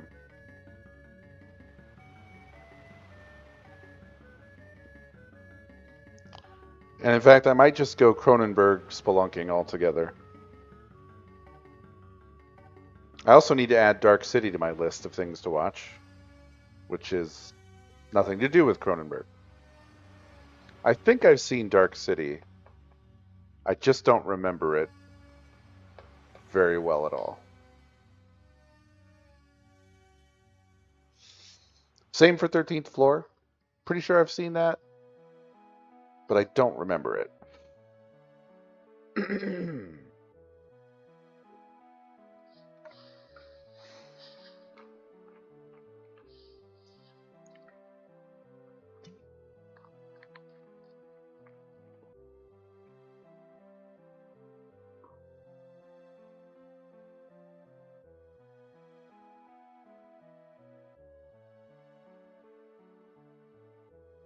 We should do this again for 13th Floor. I'm down. Maybe we should just have the the monthly gathering of enjoyers. And we just pick a topic. We set the homework. And then every month we'll have our monthly meeting of the committee of enjoyers.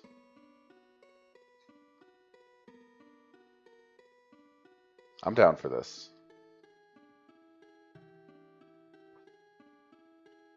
I wish we had a good way to just watch things together. But we don't really have a good way that doesn't present many problems. But we can at least have homework.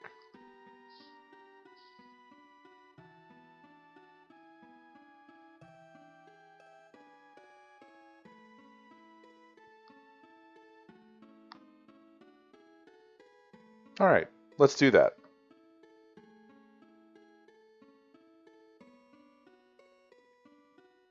What should our next meeting be about? I guess we have a few discussed options. Dav is really pulling for the 13th floor.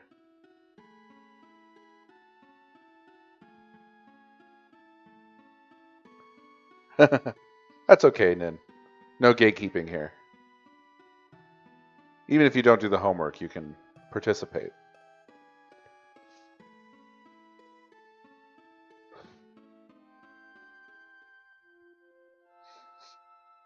Thirteenth floor, Dark City, Videodrome. I'm down. Yeah, I'm big down for this.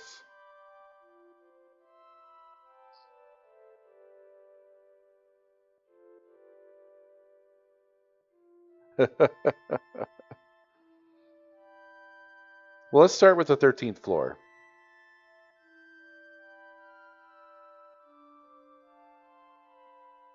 Sounds good. I haven't seen that in a good long time. Don't remember a damn thing. This sounds like a good way for me to drag you guys into schlock. Like, for instance, do any of you recall... what was it? Oh, yeah. Broken Arrow.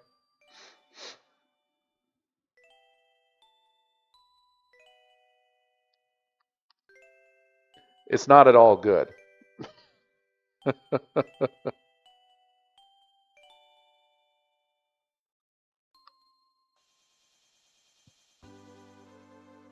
Yeah, Travolta. Travolta and Christian Slater. Yep, yep, yep. The missing nuke, yep.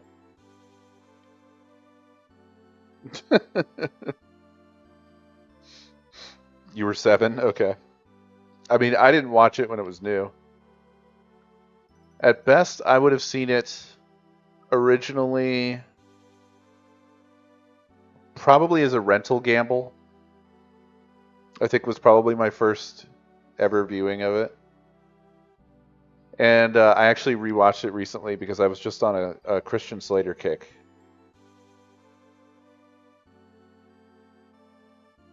Did I get his name wrong?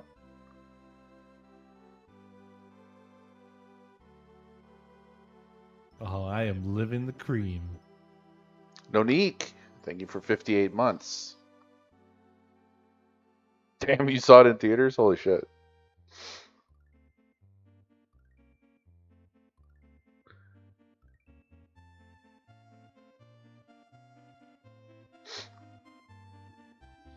Catholic Woodlouse.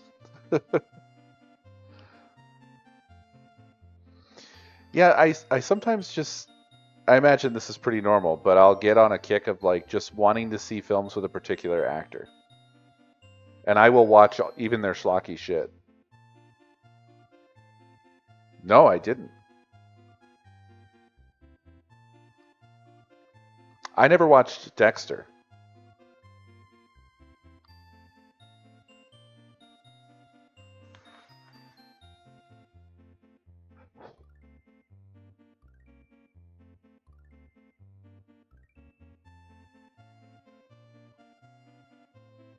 I watched. Actually, I didn't really dive far into my Christian Slater kick because I only watched Broken Arrow and True Romance, and one of those is definitely a lot better than the other.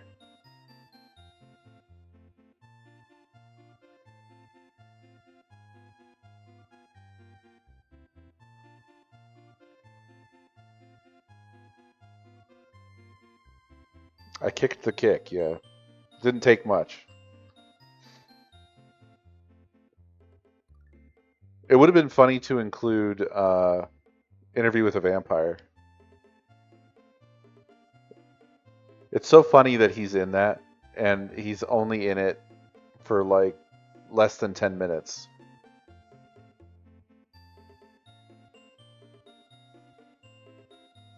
I don't think I've seen the Heathers. I've heard of the Heathers, but not seen it.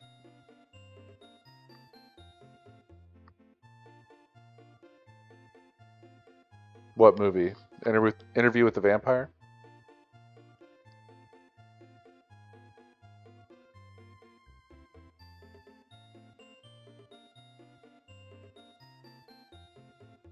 That movie is just Interview with the 90s hot guys.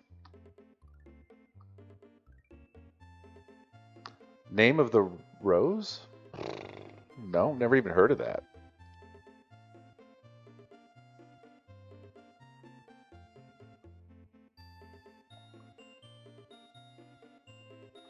Yeah, but doesn't Anne Rice kind of suck? So who cares? If I recall correctly, she's a big piece of shit.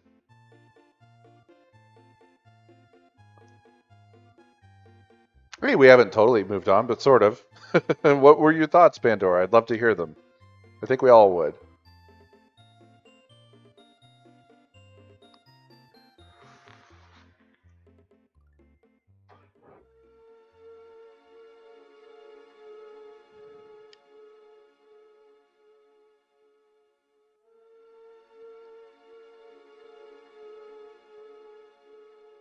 Ooh, that sounds amazing.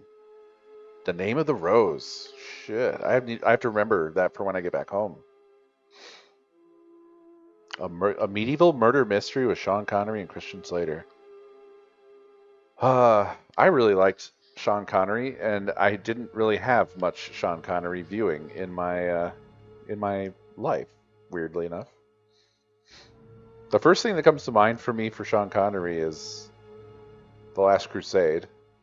The next thing that comes to mind for me is The Rock. Oh yeah, interview had Kirsten Dunst. Yep. I never saw Highlander. Yeah, I'm not saying Sean Connery isn't or wasn't a big piece of shit, but he was a really fucking good actor.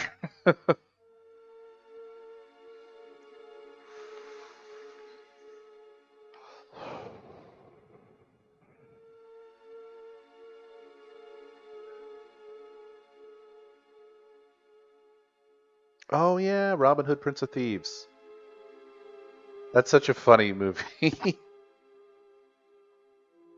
because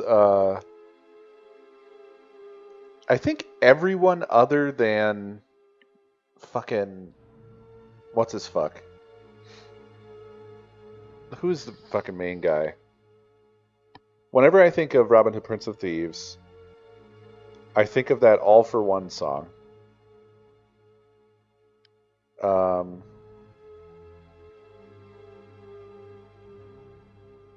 what is his fucking name?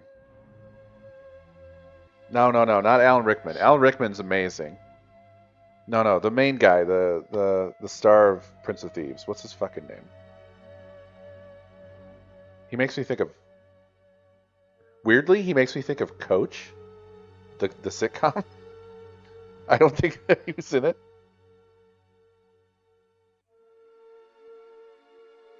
Costner, Kevin Costner. Everyone in that film, other than him, is doing an accent. Costner, none. Diddley. He's just an American guy. He's just an American Robin Hood. It's so fucking funny. Are you guys convincing or confusing Prince of Thieves with Men in Tights? Robin Hood Prince of Thieves was like it was a serious Robin Hood film, and then Men in Tights is the comedy that came after. And yeah, Carrie, whatever his last name is, that's the guy from Princess Bride. That's a guy that it felt like he should have been doing much more stuff, and he did very little stuff, or at least very little that I ever saw. He's still working though. I feel like he was in something pretty recently that I cared about. Yeah, whenever I see that last name, I don't even try to say it. Oh, he was in Saw? I've never watched any of the Saw movies.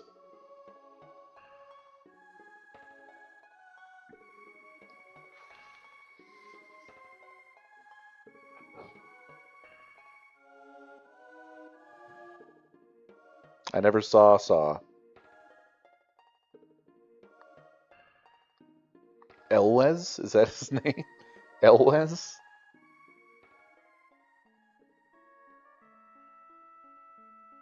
The first Saw is good.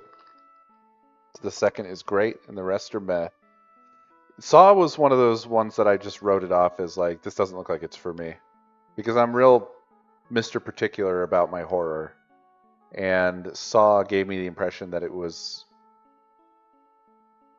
Outward impression was just that it seemed like it was crap.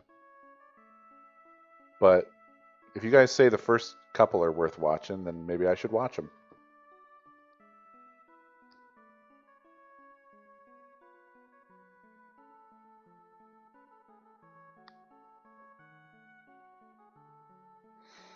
I've also never seen Men in Tights.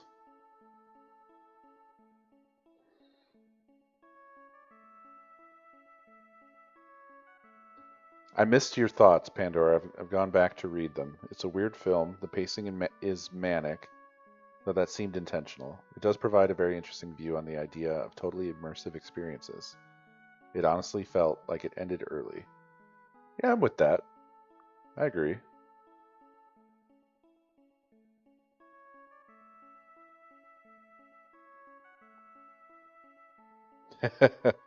Hey, thank you, Lethal. I appreciate that. I got a lot of comments to that effect that it was like ASMR before ASMR.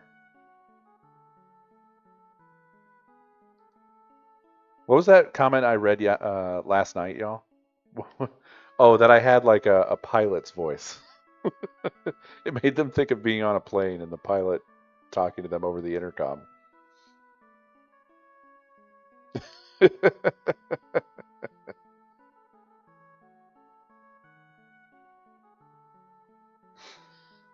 Hey, well, I'm glad I helped you get into Minecraft.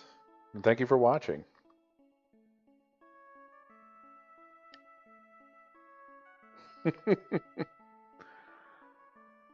Yeah, I got a lot of comments about ASMR, about Bob Ross was the other one that was pretty common. That was more common, really. Yeah, these pilots don't know what they're missing out on. They could be doing Minecraft Let's Plays.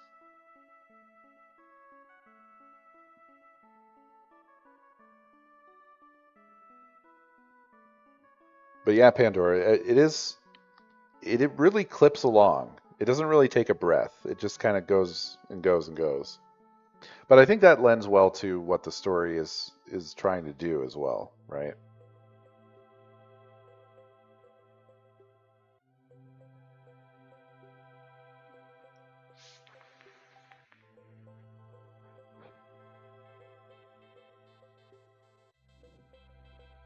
I did used to live in AZ, yeah.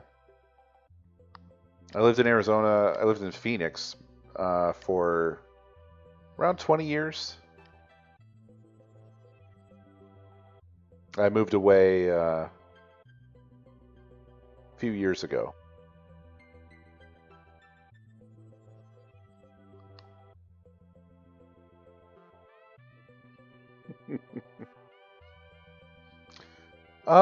Kind of miss Arizona. Yeah, I mean, like, I liked a lot about it. I liked a lot about it. Oh, damn, you lived across from Waterworld. I'm trying to remember where that is. I have a vague inkling. I know it's by one of the loops.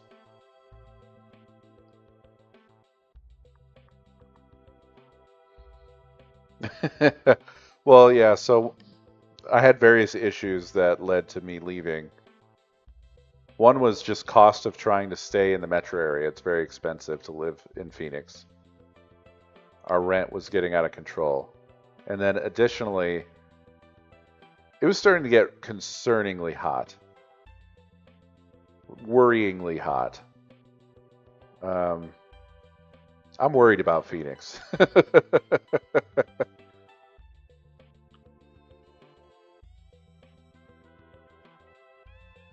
Oh, nice. Yeah, North Phoenix. I uh, I kind of lived mostly east side, but the last place that we lived was North Phoenix, kind of up by gosh, what landmark could I even give? I can't think of a great one. What's the name of the Air Force base? I don't think this is right. I want to say Lance Air Force Base. I think it was an L name, but I don't think it was Lance. Maybe it was. But originally I had lived in, oh yeah, Luke Air Force Base. Thank you. Yeah, my memories of Phoenix are already fading away. Um, but originally I lived in Tempe, down on Broadway, by the Arizona Mills, and then I lived out further east down Broadway for a while, Val Vista area, and then kind of up near Scottsdale, just kind of all around the sort of east side. I originally went down there for school. I went to college, so I'm originally from Ohio. Went out to Phoenix for college, and then stayed because I just liked it in Phoenix in general. I really liked the climate before it started getting too hot. I like sunny skies, and you're gonna get all the sunny skies you need in Phoenix. It's most days sunny, but there are downsides. It's a bit hot. There's a lot of dust. It's a very dusty city. Not super terrible, but there was one place I lived where the dust was like ridiculous. I think it just happened to be that particular area where there was a lot of red dirt, where it just becomes a cloud very easily. It couldn't wait to get away. Yeah. I felt like that about Ohio. So Phoenix for me was my getaway, right? But now here I am back in Ohio.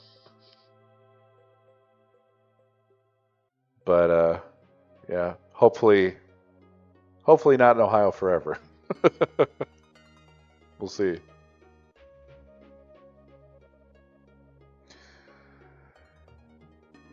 Yeah, Pandora. It shares some stuff with Inception, but I mean it's really um, kind of a thin comparison, I guess.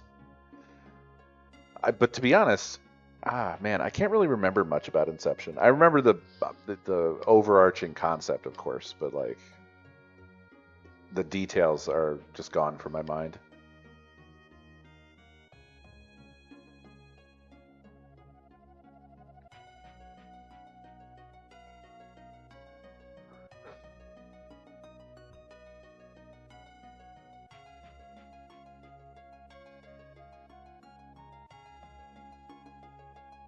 Yeah.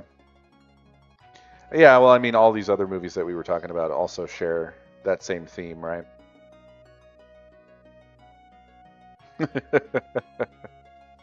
Yeah, we can revisit Inception. Yeah, absolutely, Lethal. Thanks for stopping by. It's good talking to you, and have a great holiday. Merry Christmas.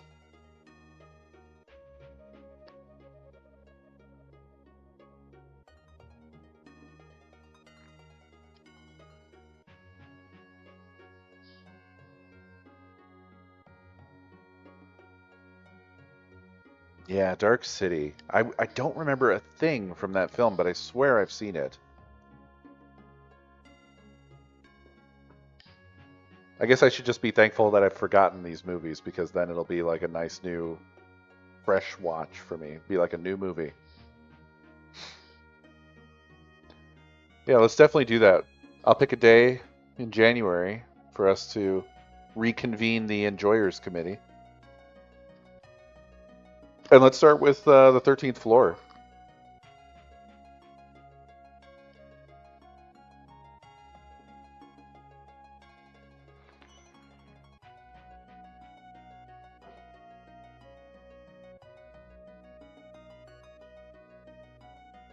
And if it seems like I've forgotten, remind me.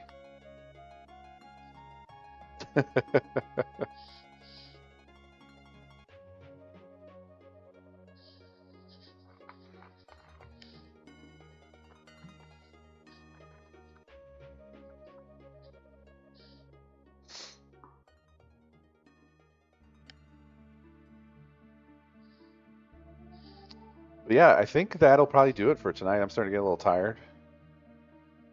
But this was cool. I hope you guys enjoyed hanging out and shooting the shit about a silly movie. Yes, the 13th floor.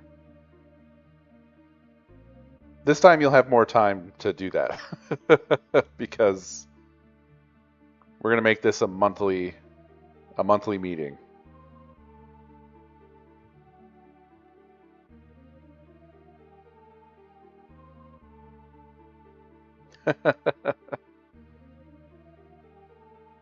Yeah, I was gonna say, Fedrin, it seems like an odd time for you to be up and about. It's good to see you, though. I hope you're well. I suppose being awake when you don't mean to be is not the best indicator. So, also, I hope you feel better if that's the case. Oof, 4 in the morning. Yuck. Oh, cat. Well, that's not the worst reason.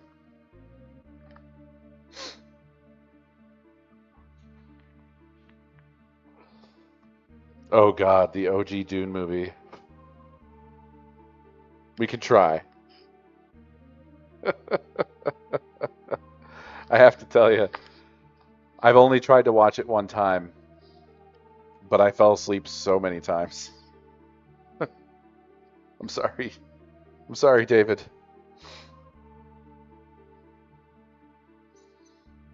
I'll have to try it like early in the morning after I've just woken up so that I have all the energy to keep myself awake for it. Another movie for our list that I'm struggling to remember the name of. We talked about it not too long ago because I can't remember what the reason was. I think maybe we would kind of talked about the fourth Alien movie, and I think I said I kind of liked it because it was by a French director and it just had this whole sort of spin on it. And it also included a lot of the actors that director typically would use in their films. And there's another film that I learned about because of that, which was I think The City of Lost Children. That might be a good one for us to add to the list. Is that the right title? Oh yeah, Resurrection is not great, but I kind of enjoy it anyway. There's things about it that I like a lot.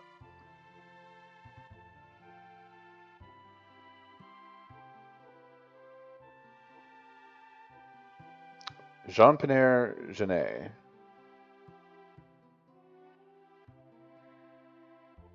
Yes, Ron Perlman. I love Ron Perlman. The guy who gets in trouble for the things he says for all the right reasons.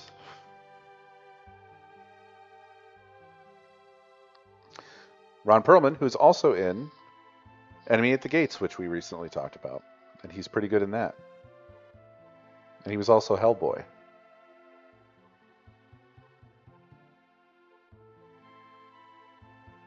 I've never seen, and I'm not sure how to say it, Amelie? I've seen the cover like 1,000,000 times. He's in Name of the Rose as well. Please keep reminding me of that film. I will forget it. I actually had already forgotten it from the previous discussion. Please keep bothering me about Name of the Rose. I really want to watch that after the one-line description you gave me was enough to completely sell me on wanting to see it.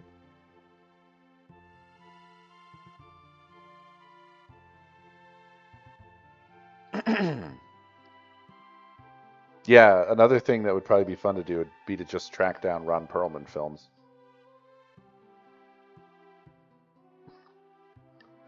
That's a sentence I do not understand.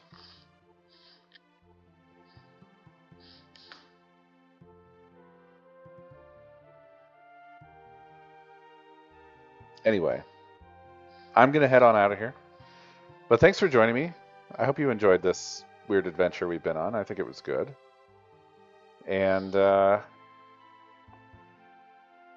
will be back tomorrow on Christmas. I hope you guys are having good holidays. Or if you're not holidaying, have a just good night. I appreciate y'all, as always. And I will be here tomorrow. So until next stream, have a beautiful night. I'll see you later.